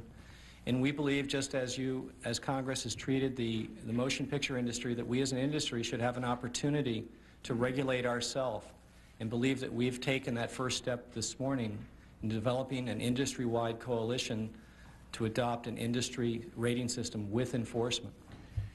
I must say that the exercise of responsibility, do you think it's even appropriate for you to be pushing that stuff out there for adult audiences to use? I mean, it's... Well, I think it's with appropriate. the way in which the woman is attacked. I mean, clearly she's dressed provocatively. She's brutally attacked by the people dressed in dark clothes there. Is that... Why even... You've mentioned a list of products that your company produces. A lot of them are great. Why do you need to go across that line and produce this stuff for adults or kids? Let me make 2 points. First, if you showed only the violent and gory scenes from out of context consecutively, one after the other, from Roots or Gone with the Wind, you might conclude they're horrible films.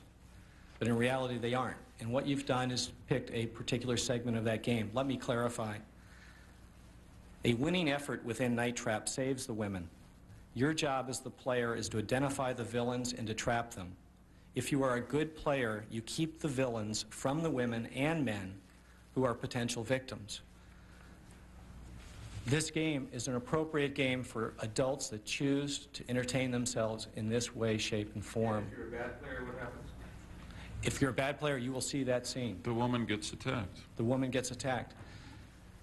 You're going to have a long way to go to convince me that you're raising anyone's values or reducing anyone's inclination toward aggression, and particularly aggression toward women, by putting this on the market. We agree with much of what was said on the earlier panel. We believe that more research is necessary to conclude the effect that these games are having on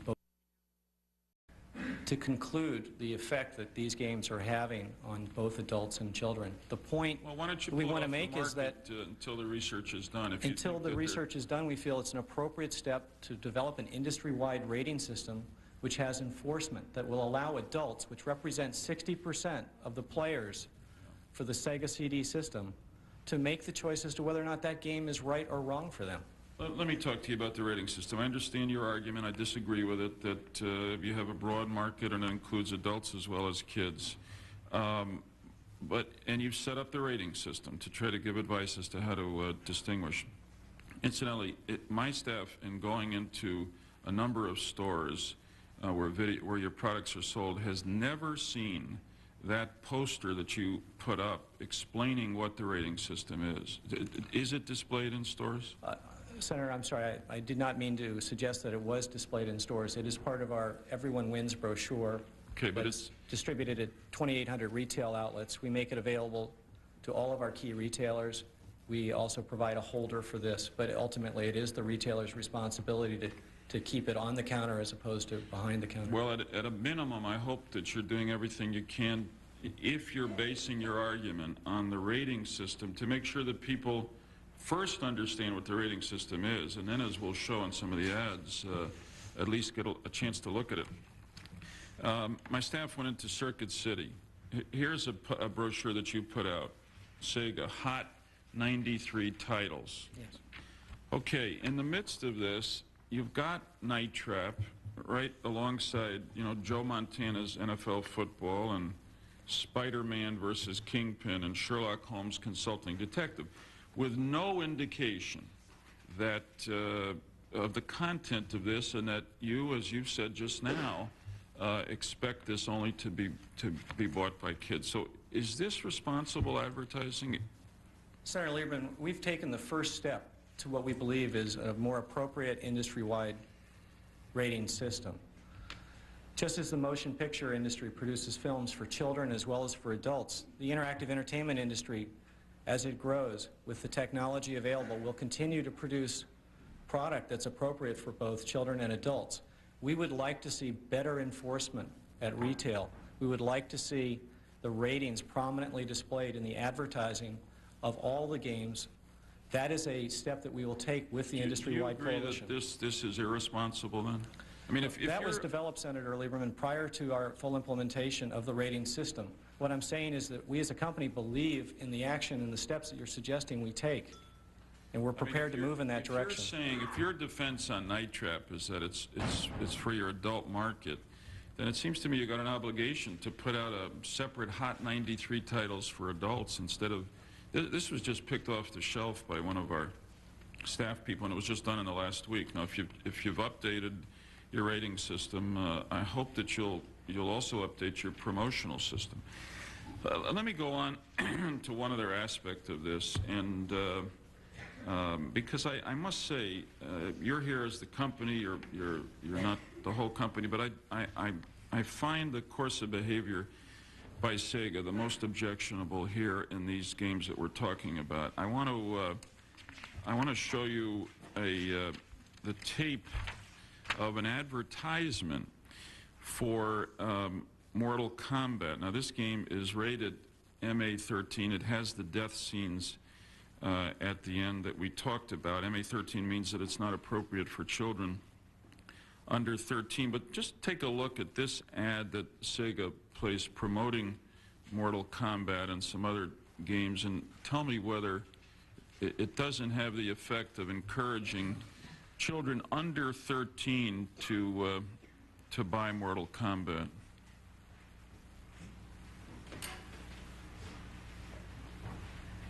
Of his peers. So he gets Sega Genesis, the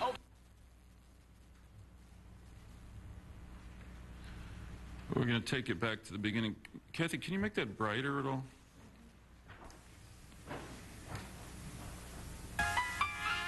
Young Bobby Engels has a problem. He needs to earn the respect of his peers. So he gets Sega Genesis, the ultimate action system. And then he buys Mortal Kombat, the arcade edition, and the all-new Shinobi 3, and Marvel's X-Men. Now, things are pretty much okay. I said chocolate chip. Say it. Say it. Okay, to me, if I may, the nerd that you have made into a hero by encouraging him to buy Mortal Kombat looks to be under 13. The ad certainly is calculated to encourage kids to buy that game, and I'd be interested in knowing, apart from the content of the ad, which seems directed toward children, what you can possibly do in placing that ad on television to make sure that kids under 13 are not watching it and therefore feeling that their masculinity, or if not their freedom from bullies, will be determined by whether they play this game. That advertisement was directed to teens specifically, not to children. I can't comment on the age of the cast within the commercial because I'm just not familiar with it. The intent with the Sega video game rating system and the independent counsel and the packaging guidelines that we've established, Senator, is to take a first step. And we're proud of that step we've taken. We don't believe it's perfect, but we do believe that more information and a better rating system is the answer, not regulation and certainly not censorship. Well, you know, you've kept repeating it, and boy, I agree with you. The rating system is only a first step, and it is a fig leaf to cover a lot of transgressions if you do not spread out here and both enforce it better, and I hope apply a little bit of self-control to yourselves, but make sure it gets carried along, because that kid looks to me like he's under 13. Am I right that you have no way of, when you place an ad like that on television, guaranteeing that younger kids are not going to see it? There's no way you can do that. I presume you're placing it on children's shows. No, that ad would not be permitted on children's television, and children's television shows were not bought as a part of that. But you're right. We buy television time that's directed towards teenagers or television time that's directed towards children. That ad was not approved for children's television. It was directed towards teenagers and on time that was purchased for directed at teenagers. Okay. Again, in terms of your emphasis on the rating system, Attorney General Dan Lundgren of California, who is also not one of your fans, spoke with me the other day. And as you know, he's been troubled by the violence and graphic sex in the video games. He discussed with me and sent me an ad from GamePro magazine. Now, these involve Sega products, although I see that it's placed by Namco, so you'll have to tell me whether you're responsible for it. Not. I'm sorry, we're not. Okay, but let me just direct you, and I don't know to what extent you have any ability to control this. At the top, it says he's back. Splatterhouse 3 for the Sega Genesis is the kind of game rating systems were invented for. Now, and then it goes on at the bottom to advertise that it includes deadly new weapons, 6 levels of monster bashing mayhem, and killer special moves. Don't you agree that that kind of advertisement makes a mockery of your rating system? By that I mean to say the specific reference to this is the kind of game that rating systems were invented for. I haven't seen this advertisement, Senator Lieberman, and we don't have control. Got it now, we don't have control over what an independent publisher would say about our system, nor, I believe, would the motion picture industry have control over what an individual studio might say about the MPAA guidelines. But wouldn't you agree, just having seen it now, that that makes a mockery of your rating system? And I can't believe that's what you want your independent producers to do with your rating system. We want to go to the next step, Senator, and that's why we've worked around the clock over the last 2 weeks to establish an industry coalition to work with your committee and the other members of Congress to develop an industry-wide system that will be more effective. Okay, well, there's a lot of work to do. To put it mildly, Mr. Lincoln, let me just ask you one question. I appreciate the extent to which you have self-regulated to some degree, and I also appreciate the fact that you've accepted today the idea of a rating system, because even though the materials that you've been producing are less violent and less graphically sexual than others have, nonetheless there is violence in them. And it is still possible, obviously, for a parent buying a Nintendo game to not appreciate the level of violence in them. Dr. Provenzo, in his book, I think, which focused on Nintendo, felt that there was a lot of violence in the Nintendo products. my question is, I guess my point is that I appreciate the rating system that you've adopted, and I guess my question is, would you accept the responsibility to try to make sure that every link in the chain that Nintendo is involved in, such as the advertisements and the brochures that we've discussed with Mr. White, follows out carries out your desires with the rating system? Well, we'll certainly do that. You know, the point that I'm making, Senator, is that the game ratings, it just doesn't go far enough. We have to get our hands on the game content. And we've been doing that, but like any other system, it's not perfect. Let me make just a couple of other points. I can't sit here and allow you to be told that somehow the video game business has been transformed today from children to adults. It hasn't been, and Mr. White, who is a former Nintendo employee, knows the demographics as well as I do. Furthermore, I can't let you sit here and buy this nonsense that this Sega Night Trap game was somehow only meant for adults. The fact of the matter is, this is a copy of the packaging. There was no rating on this game at all when the game was introduced. Small children bought this at Toys R Us, and he knows that as well as I do. When they started getting heat about this game, then they adopted the rating system and put ratings on it. But today, just as I'm sitting here, you can go into a Toys R Us store or a Walmart or a Kmart, and you know as well as I do that you can buy this product, and no one, certainly no sales clerk at retail, is going to challenge you. So the point I'm getting at is putting these ratings on, if that's as far as we're going to go, isn't going to get us anywhere.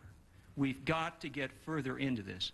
And let me say that I agree that everything that we've done has not been perfect. As a matter of fact, when I came into the hearing room this morning, I saw that you've got an advertisement up here for one of the Super Nintendo Entertainment System games that says they've got a bullet with your name on it. That's right. Well, let me tell you what I did. I phoned my office to find out that that licensee put that advertisement out without our consent, without our review, and without our permission. And unless that advertisement is withdrawn, that company is in breach of its license agreement. So we do have, just as Sega does in the case of Namco, which is a Sega licensee, the ability and the right to control advertising by our licensees, and we take that seriously. And I'm going to apologize to this committee for the fact that we slipped up and our licensee didn't tell us about this. But let me tell you, when I get back to Seattle, I will call that licensee. Well, thank you. Thanks for your forthrightness. Thanks for assuming responsibility. I believe you've shown some leadership here. You're not perfect, as you've said, but you've been a damn sight better than the competition. Senator, may I make a comment, please? It's all well and good to say that we have content guidelines. Sega of America has content guidelines as well. I had the opportunity on Tuesday to meet with your staff and some of the others to show some of the Nintendo video games to the staff and compare the level of violence in the Nintendo video games to the same game on the Sega platform. And I'd be pleased to show a minute or a minute and a half of that comparison to demonstrate that the contents that, the guidelines that Mr. Lincoln speaks of continue to allow excessive violence in these games without the benefit of a rating system, without the benefit of clear packaging, saying this is for mature audiences. Our system, our voluntary system with independent rating council suggests that all fighting games receive an MA-13 label and warning so that parents can decide whether that level of activity, aggressive activity in a video game, should or should not be allowed into the house. Nintendo continues to suggest that their internal guidelines are appropriate and go far enough. It simply doesn't. Go ahead and show it, and then and Senator Cole has been very patient.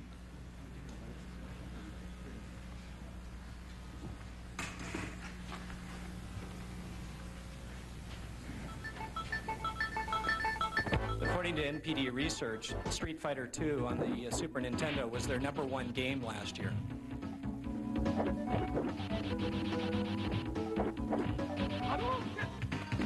You saw the Nintendo version, now the Sega version.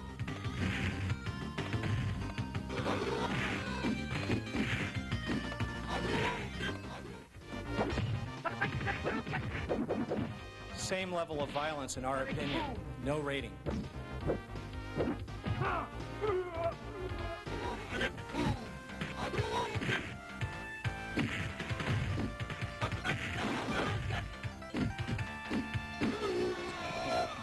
I think the point is made. Okay, look, Senator Cole is going to question now, but Mr. White, let me just say this to you. Today, Mr. Lincoln, on behalf of Nintendo, has accepted the idea of a rating system. They have previously been self-regulating more than you have. They chose not to produce Night Trap, and they have a clearly less violent version of Mortal Kombat out. You have a rating system, but I've still not today heard you accept responsibility for regulating the content of your games more than you already are. And I regret that. And that, I think, notwithstanding the tape you've shown us, which doesn't compare, in my opinion, to Mortal Kombat and Night Trap, is what's at issue here. Senator Cole. Thank you, Senator Lieberman. I'd like to ask both Mr. Lincoln and Mr. White the following question. As you move and expand your business and move into the adult market and create product for the adult market only and sell it in your stores, adults come to buy it, do you have any way of guaranteeing the American people that their children aren't going to see it? No. Mr. White? No, we don't, Senator. All we can do is work with the mechanisms that are available to us, and that's what we want to do through this industry-wide coalition. And that's why we're so pleased to see the VSDA here. So that there's no way in which we can feel comfortable that the kind of material that some of us might think doesn't belong on the market at all isn't in fact going to get on the market and then be viewed by children. Well, Senator Cole, it's similar to the motion picture. Yes, it is. Yes, it is. I understand what you're saying. Yes. I just want to clarify so everybody understands where this all leads. There's an interesting difference between Sega and Nintendo in this matter in that we have moved ahead with CD technology using a CD-ROM player as an interactive entertainment device. We have Sega CD on the market. We've had it in the market since November of 1992. Nintendo does not have a CD-ROM device. They continue to focus their marketing efforts against children. We have recognized that the interactive entertainment market is far larger than just a children's market. The demographics of our Sega CD player, which are 60% adults, suggests that that is the fact. And we would like to see a rating system that will allow us to develop games for that broad array of players, but give the consumer the information necessary to make an appropriate decision for his or her family. All right. Do you want to say something, Mr. Lincoln? Well, I didn't realize that the hearing was focused on market share. I thought we were talking about regulation of violence, but my colleague must think differently. Let me say this. The biggest problem we have here is in a rating system is try to figure out some way of enforcing it. And you, Senator Cole, as a former retailer, I think understand that as well as I do, being a businessman. If we simply put these ratings, this game is violent, on this packaging, however we do it, and we don't have the cooperation of retailers, if we don't have some enforcement mechanism, my own personal view is that that really may be a step backward, and we may really only be encouraging people to make more violent games. Certainly the industry is moving into different territory with new technology. Nintendo, for example, is going to be coming out with a 64-bit system in the future, but the point of that is that graphics are going to become much better, and my sense is that unless we can get everybody in this business, not just the video game companies, but the retailers and the government, involved in putting a stop to the kind of things that you're seeing in Night Trap, we're really deceiving ourselves that we're going to keep this kind of violence out of the hands of children. Senator Cole, may I address this? Yes, go ahead, Ms. Weiner. I'd like to state that back in September, we made a concerted effort from the VSDA to meet with all the video game manufacturers. Sega helped to implement it. We had 8 different manufacturers showed up. Nintendo declined. And at that meeting, the most important thing we did discuss was the video game rating system and how we were going to implement that system. We talked to them in quite some length about how the MPAA works. and that even if it is not 100% possible to control everything, by having a rating, it gives the parent the opportunity to make a decision if this is a good video game for my child or not. Without any rating, you have no idea really what the content is of that video game. You just know your child is coming home and saying, I want Mortal Kombat because everybody on the street has it. So we have been working with Sega since September. This is not something they just started in the past 2 weeks. They have worked with us continually for the past 2 weeks to put a coalition together, but this really was implemented back in September. We feel that the retailers, based on what we've been able to do with the MPAA system, will be very effective when we do get a good voluntary system in place. Senator, just one comment. I'm sorry, but Ms. Weiner has failed to tell you that Nintendo does not distribute its video games to VSDA members. Sega does. So obviously, Nintendo is not the VSDA's favorite customer. We also represent Toys R Us and Walmart, are members of the VSDA. We are not just the video rental business. We also represent the video game sales business. All right. Mr. Johnson, what standards does the arcade industry have to prevent children's access to the kind of material that we don't want them to see? Well, the arcades in the street, we believe, are going to have the greatest standards of anybody, and that's going to be economic. Now, what kind of do you have any way of keeping the kids from? Have absolutely no way of keeping the children. If it comes out in a commercial coin-op game and it goes into the arcade environment, certainly the children are going to see it. There's just no question about that. Mm-hmm. The impact that's happening today in the commercial coin-op market is coming from the locations themselves. Keep in mind that our members, which own the equipment, typically place it in other establishments owned by those other than themselves. Movie theaters, restaurants, bowling alleys, arcade chains, things of that nature. And we have noticed, and hence that's why we came out with our policy when we did it in October, is because in the last 60 to 90 days, we have started receiving phone calls from these locations. The movie theaters, I personally in my own business do one large amusement park who called me and said, we've got one particular game, we've had a couple parental complaints, we'd like it out. And so we are starting to see economic pressure not to have and operate these types of equipment. Mm-hmm.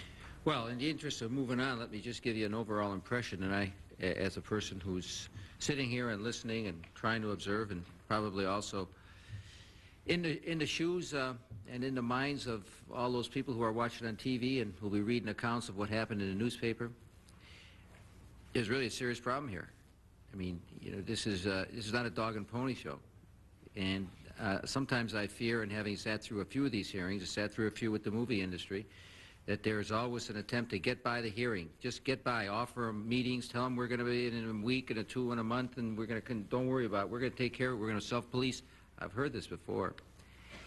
And it's disturbing, naturally, because you want to see progress, and there are only so much we can do here because we have constitutional responsibilities and constitutional restrictions and rights of free speech and all these things that we want to observe in this country.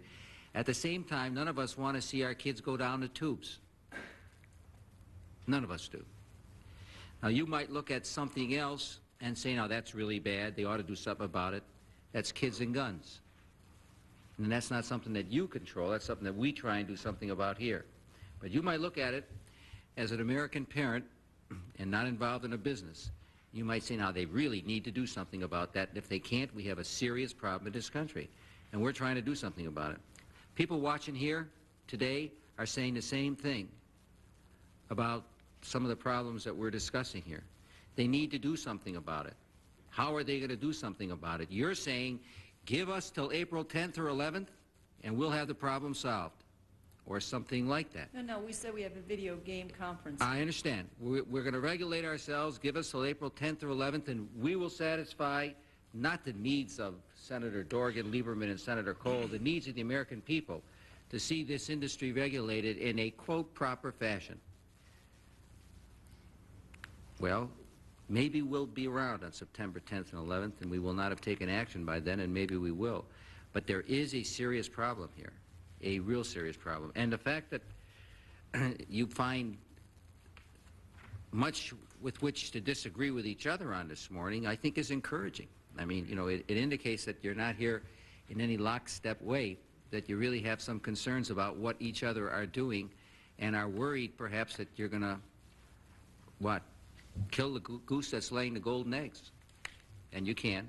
That could happen. And I wouldn't be surprised that in your corporate offices you are concerned about that. Because you are treading on very sensitive area here. And we will do everything we can to protect the American interest, considering our constitutional restrictions. But we will do everything we can. And I think we can do considerable. We don't want to. You know, and I'm not really suggesting, we want you to take care of your problems yourself. But I hope you walk away with one thought today, that if you don't do something about it, we will. And from where I'm sitting, if you walk away with that thought, then I'm satisfied that this hearing has had some real positive possibilities to it. Thank you very much, Senator Lieberman. Senator Dorgan. Mr. Chairman, thank you very much. Let me ask Mr. Johnson, in a typical video arcade, I saw one before Thanksgiving at the mall in Minneapolis, the largest mall of America, I believe they call it. Would you find Mortal Kombat, Yes. Night Trap? You wouldn't find Night Trap, no. To my knowledge, I've certainly never seen Night Trap out in the commercial version. Would you find Sega's version of Mortal Kombat in that arcade? Well, in the coin-op, Mortal Kombat is not put out by either Sega or Nintendo. It's put out by a Illinois company. Is there any supervision in those arcades that you're aware of? I mean, the reason I ask the question is I don't see a bunch of college sophomores crowding that arcade. I saw a bunch of kids playing video games. And the question is, if you've got video arcades where kids spend hours playing video games, is there any basis for believing that some of the more violent games are out of the reach of young children? In my judgment, no, not. absolutely not. And in fact, that's why if you look in the commercial coin-op side of the industry, and that's why it's so important that you understand the differentiation between the two. Night Trap, as an example, is not a coin-op piece. It is not out in coin-op. If you look through the list of the pieces that are available for the home market and the children, the vast majority of those are not out in coin-op. The one that we have spoken of today by name, of course, is Mortal Kombat. It is out in coin-op, and that is the one that where I'm telling you the market pressure has started to exert immediately. That game was released, and I already know of countless numbers of owner-operators of video games that have had to pull it from location because of location pressure that says, I won't have this for my public. I'm getting pressure from parent groups, from PTAs, get it out. Well, that's a helpful sign to the extent that parents know what their children are playing in these arcades. All of you in the previous panel as well have talked about parental supervision. I think all of us would agree with that. Does anybody here have any notion of how many babies are born this year out of wedlock? Mr. White, do you? Yes, sir, I do. Over 1 million. Over 1 million. 800,000 of whom will never learn the identity of their father during their lifetime. Now, if you take a look at what's happening in this country with respect to children who are growing up without supervision, without the parents that you so blithely say should supervise, I agree. There ought to be parent supervision and strong parent involvement and education and their children's viewing habits and so on. The fact is, in many cases, there aren't parents. What do you do about those kids? Do you just say, well, here we're gonna lay this on the market and let the buyer beware? If some kid can get access to it, fine. I understand that when Night Trap was released, it was not rated, and I might be wrong, but I understand that the first time you rated it at the 13 level. Is that not correct? You're wrong, Senator. I'm sorry. The rating system went into effect in June. It was rated for the first time, and it was rated MA-17, and it was produced with that label on it from that point forward. And do you view those over the age of 13 as mature? There's 3 designations that the Independent Rating Council chooses to designate the product. It's MA-13, appropriate for teenagers and older, but not for young children with parental But doesn't guidance have the word suggested. mature attached to that? Yes, I believe it does. And so the presumption is those over 13 years of age are mature? Yes.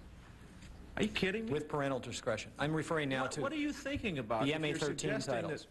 Go ahead. I'm sorry, I'm referring to the MA-13 titles, not the MA-17 I understand, but what are you thinking about if you believe that the establishment of a classification system identifies kids 13 or over as mature? It's similar to, then the guidelines that the Independent Council uses are similar to those established by the motion picture industry on PG-13.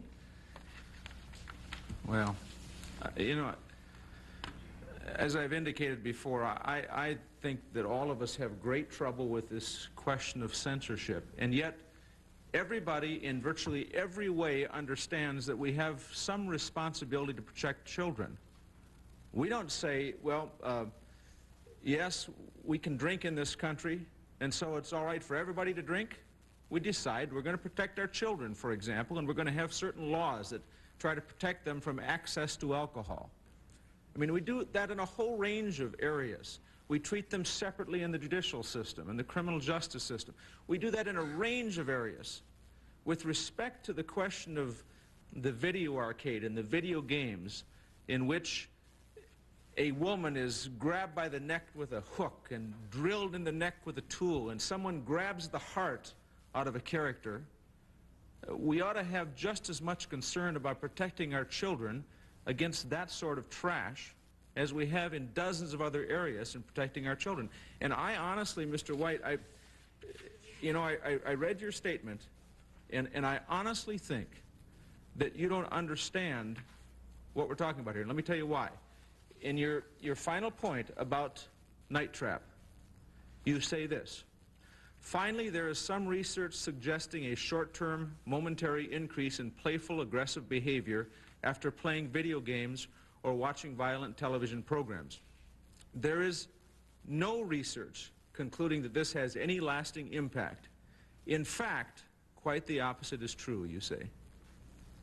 My sense is that you really don't get what this hearing is about, and I don't mean to single you out. It's likely there are others that ought to be sitting in your place. But you know, we, it seems to me, have to begin to exercise some common sense to protect our children. And when you say, and when others say, and my guess is the person that marketed this particular game says, this is not for kids, this is adult entertainment. The fact is, you know and I know that kids in this country will have wide access to it. And we need to exercise responsibility to see that we protect those children. And frankly, prior to this hearing, I've seen very little effort on the part of people in the industry to do that. The effort has been to try to follow the money tracks and see how you can profit. Unfortunately, profiting at the expense of America's kids is not moral profit in my judgment. And my hope is this hearing provides a direction that is much more constructive for this country and for our kids. Thank you very much. Thank you, Senator Dorgan. Thank you very much. I look forward to continue to work with you. I have some more questions. Mr. White, in the rating system that Sega has, beyond the MA-17, MA-13, and the rest, you have a category non-approval. Yes. So that that's indication on the guidelines themselves that Sega has established that you profess an intention to exercise some self-control here. And I read from the latest version of the guidelines, which is December 2nd of 1993. As always, Sega will not approve products which contain A1, material that encourages criminality of any kind. Isn't making a game and selling it that encourages a kid to point a gun at a television set and rewards his success or her success by increasing the firepower of the gun, encouraging criminality? I mean, we're all aware of this incredible outbreak of gun violence in our country. Is it responsible? Let me put it another way. Is it within the terms of the guidelines that you've established to make a game that puts this in the hand of a child and rewards his skill at shooting at the television screen? And the characters in it, including, as Senator Cole said, innocent bystanders who, when hit, are pumped back and bleed. Senator, we rely on the Independent Rating Council to help us make those decisions because we at corporate are not psychologists, we're not sociologists, we do not understand the detail of that research that was discussed at the first panel. We rely on experts to help make those decisions. And they have rated that product MA-17, only appropriate for adults. I may also point out that Sega produces product for a rapid-fire machine gun that uses the same technology, to our understanding, with several games available, and they have no rating on that product to suggest that product's for adults. Nintendo produces that, you're saying? Yes. Yeah. So it's a similar device. It's a bazooka rather than a handgun. And what is the game that's Is that for a video game? Mr. Lincoln, do you want to? This is a thing that comes with the, or can be purchased with the Super NES. It obviously doesn't quite look like what you've got in your hands. It's called the Super Scope. The gun that you have in your hand is called the Justifier. I think that this game is a target this device is for target shooting and whatnot. You know, I guess I'd rest my case with the fact that we're not putting the name Justifier on it. And the game that you're speaking of, Lethal Enforcer, let me tell you that that game was initially rejected by Nintendo. We told the licensee that we would not allow that game on the market. Right. We told him that he would told it that they would have to take off the word Justifier, and we made a number of substantial changes to it. And we also told him we wouldn't approve this kind of packaging. The end result is that that product is not yet out on the Nintendo platform. I hope before it goes out on the market, you'll think again about it, because it's more than the name Justifier on this. This is a handgun, pure and simple. And no matter what the name is on it, putting it in the hands of a kid just gives them the wrong idea. As I must say, to me that looks like a weapon, and not like a high-tech implement of any kind. It looks like an assault weapon of some kind. Let me go to another part of this problem, and that is the chain of distribution, the chain of advertising. Because if you establish a rating system, it's got to be carried out throughout the chain. As you indicated earlier, I went into, one of my staff members this morning went into a Toys R Us on the way to work, and Night Trap is right there alongside the other video games that the kids can buy. I want to show you two examples that deal with advertising. The first is this Toys R Us circular, and if you can see it, I think you'll see, Mr. White, in that case, that the ratings on Mortal Kombat are not visible. They've been covered over. Now, I know that's not your ad. You don't own Toys R Us, but I'm just trying to make the point of how important it is, if you're really going to rely on your rating system, to follow that through the chain. Second, we've got this ad for Lethal Enforcer that Senator Cole has pointed to before, and the rating, which is on your package, is effectively, it's not visible. The carton is raised in such a way that it's covered it up. And of course, apart from that, and you'd have to look for it, I mean, one other exercise of responsibility here would have been simply to have had a mark somewhere else there saying, this is MA-17, this shouldn't be bought or used by anyone under the age of 17. So my question is this. Pursuant to your commitment to have a rating system, would you commit now to do everything in your power to ensure that the ratings are not only visible on your product, but visible in advertising for your product, especially advertising, of course, which you procure directly? Mr. White and Mr. Yes, Lincoln. Chairman Lieberman, I refer to my written testimony that we are, in fact, suggesting that consistency as to the presentation of ratings and product packaging, advertising, and promotional materials, and I'll go beyond that and suggest that it should be prominent, and you have our commitment. I don't believe that that same commitment has been made by Nintendo.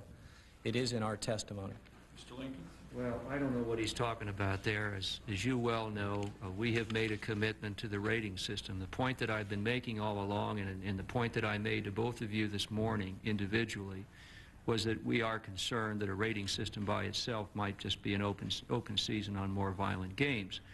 The commitment that I'll make to you is that we will, while we will participate in formulating a rating system, we'll be the first ones back here if what we see is nothing more than just business as usual. If we're going to have a rating system, let's put some meat in it. Let's figure out a way to get the retailers to enforce it. Let's figure out a way that that the consumer can clearly understand the content of these games, and we'll certainly make that commitment.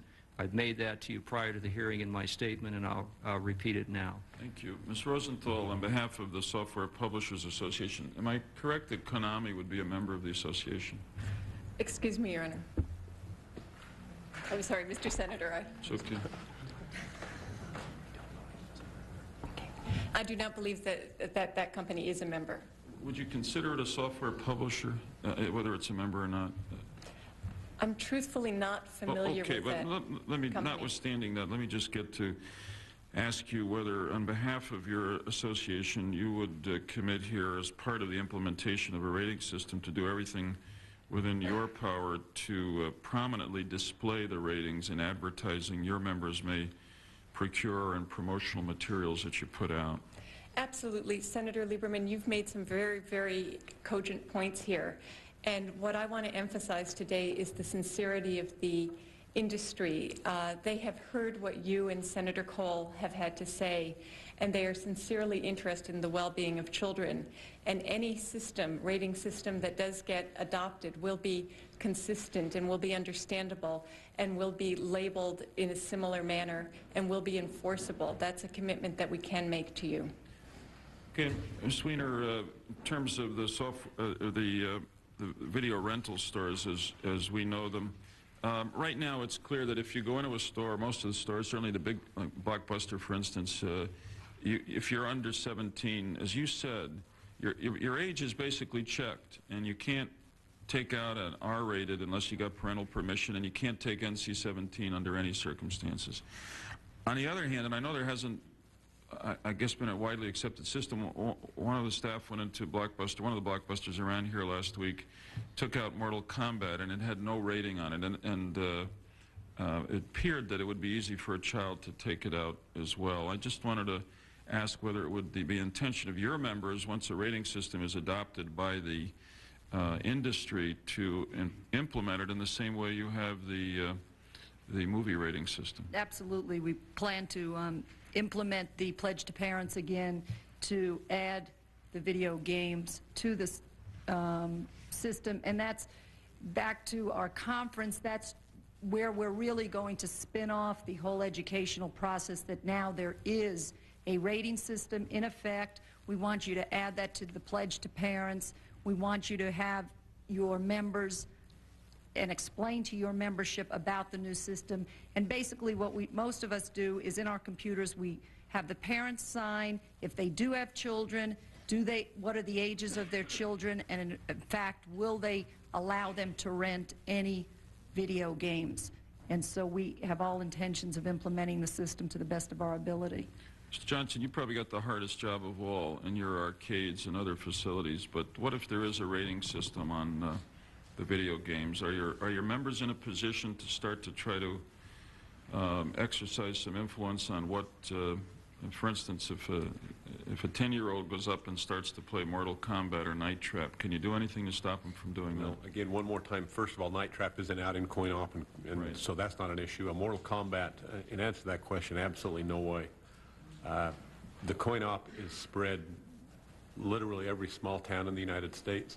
The vast majority of locations, while you're familiar and focusing on the major game rooms, that room that is housed and has an attendant, remember that there are movie theaters and grocery stores and restaurants, nightclubs, and virtually every type of location, retail outlet you can think of that today houses video games. And in most of those cases, they are not in immediate supervision.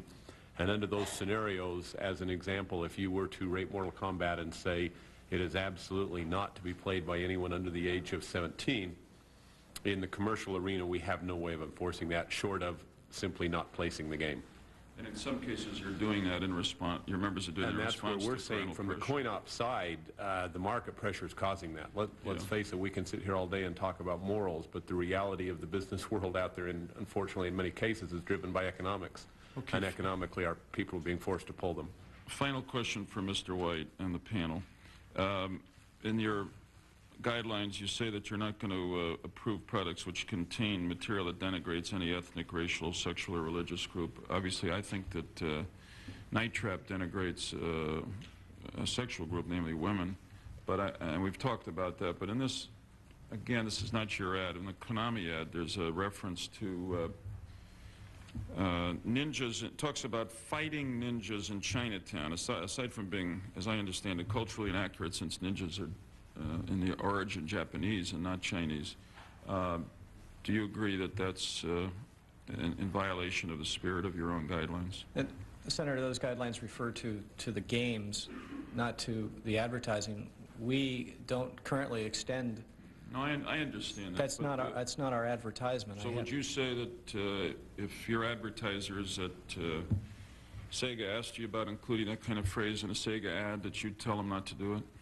I'm sorry, I don't know which phrase you're referring to. Well, there's a reference there to fighting ninjas in Chinatown. To me, it seems like at minimum, ethnically insensitive, and maybe We'd strongly discourage that kind of language. Absolutely. Okay. Senator Cole and I are very serious about this and intend to stay with it. And I must say that I think we're going to pursue our legislation.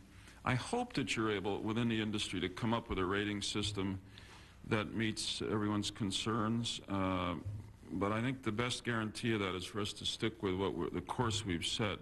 And as part of that, we are going to convene again here, preferably in February, to meet again with you and see what progress you've made up until that time in your rating system. And then we can decide where to go from there. And again, I know there's a tremendous market incentive here. The money's got to be very attractive, but the best thing you can do, not only for this country, but for yourselves, is to self-regulate. And believe me, it's not only going to be important to our kids, it's going to be important to the ultimate credibility and success of your business.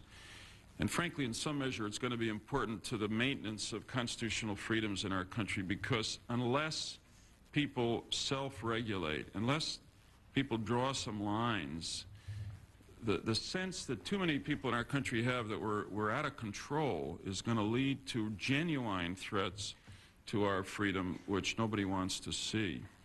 So we've come some ways. I appreciate the ways we've come, but we've got a ways to go yet. And I hope that you will become the leaders in this. Senator Cole and I have a lot of other things we can work on here in the Senate. I hope that you'll take it from here and work it in a way that we don't have to worry about it anymore. Senator Cole? Yes, thank you. Just a final word, consistent with what Senator Lieberman just said. You know, there is, in America, an awful lot of freedom, and we cherish it, we want it, we deserve it, and we're not going to let it go. And neither is the commercial world, nor should you. But there is that tendency, at least I see it here this morning, but it's not unique, I think, to this particular industry. As you know, there's always that tendency to use the system down to the last inch to maximize profit and stock price and so on. It's human. I mean, I'm not suggesting these are bad people. But that's what happens in our country because it's so free, and you know, everybody has an opportunity to do almost whatever they want with its certain limitations. And I think this is an example of how we can push it too far and really do great damage to our country. You see it in other things, not related to your own business, but I think those of us who are here today see it in this business, and we hope very much that you step back and take into account our common responsibilities as citizens here, and not only as people who are employed to maximize profits. Thank you. Hearing is adjourned. Thank you all.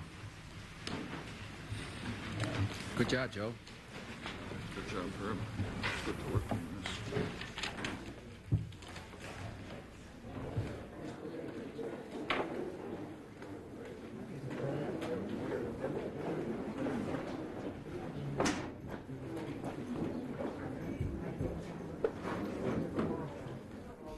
Senators Joseph Lieberman and Herbert Kohl are co-sponsoring a bill that would require video game manufacturers to label their products to reveal their violence and sexual content. Under the bill, if manufacturers can't come up with a uniform set of standards in 1 year, the president would then appoint a 5-member council to do it for them. In a moment, an update of the program schedule, but first we follow the trail of the C-SPAN school bus.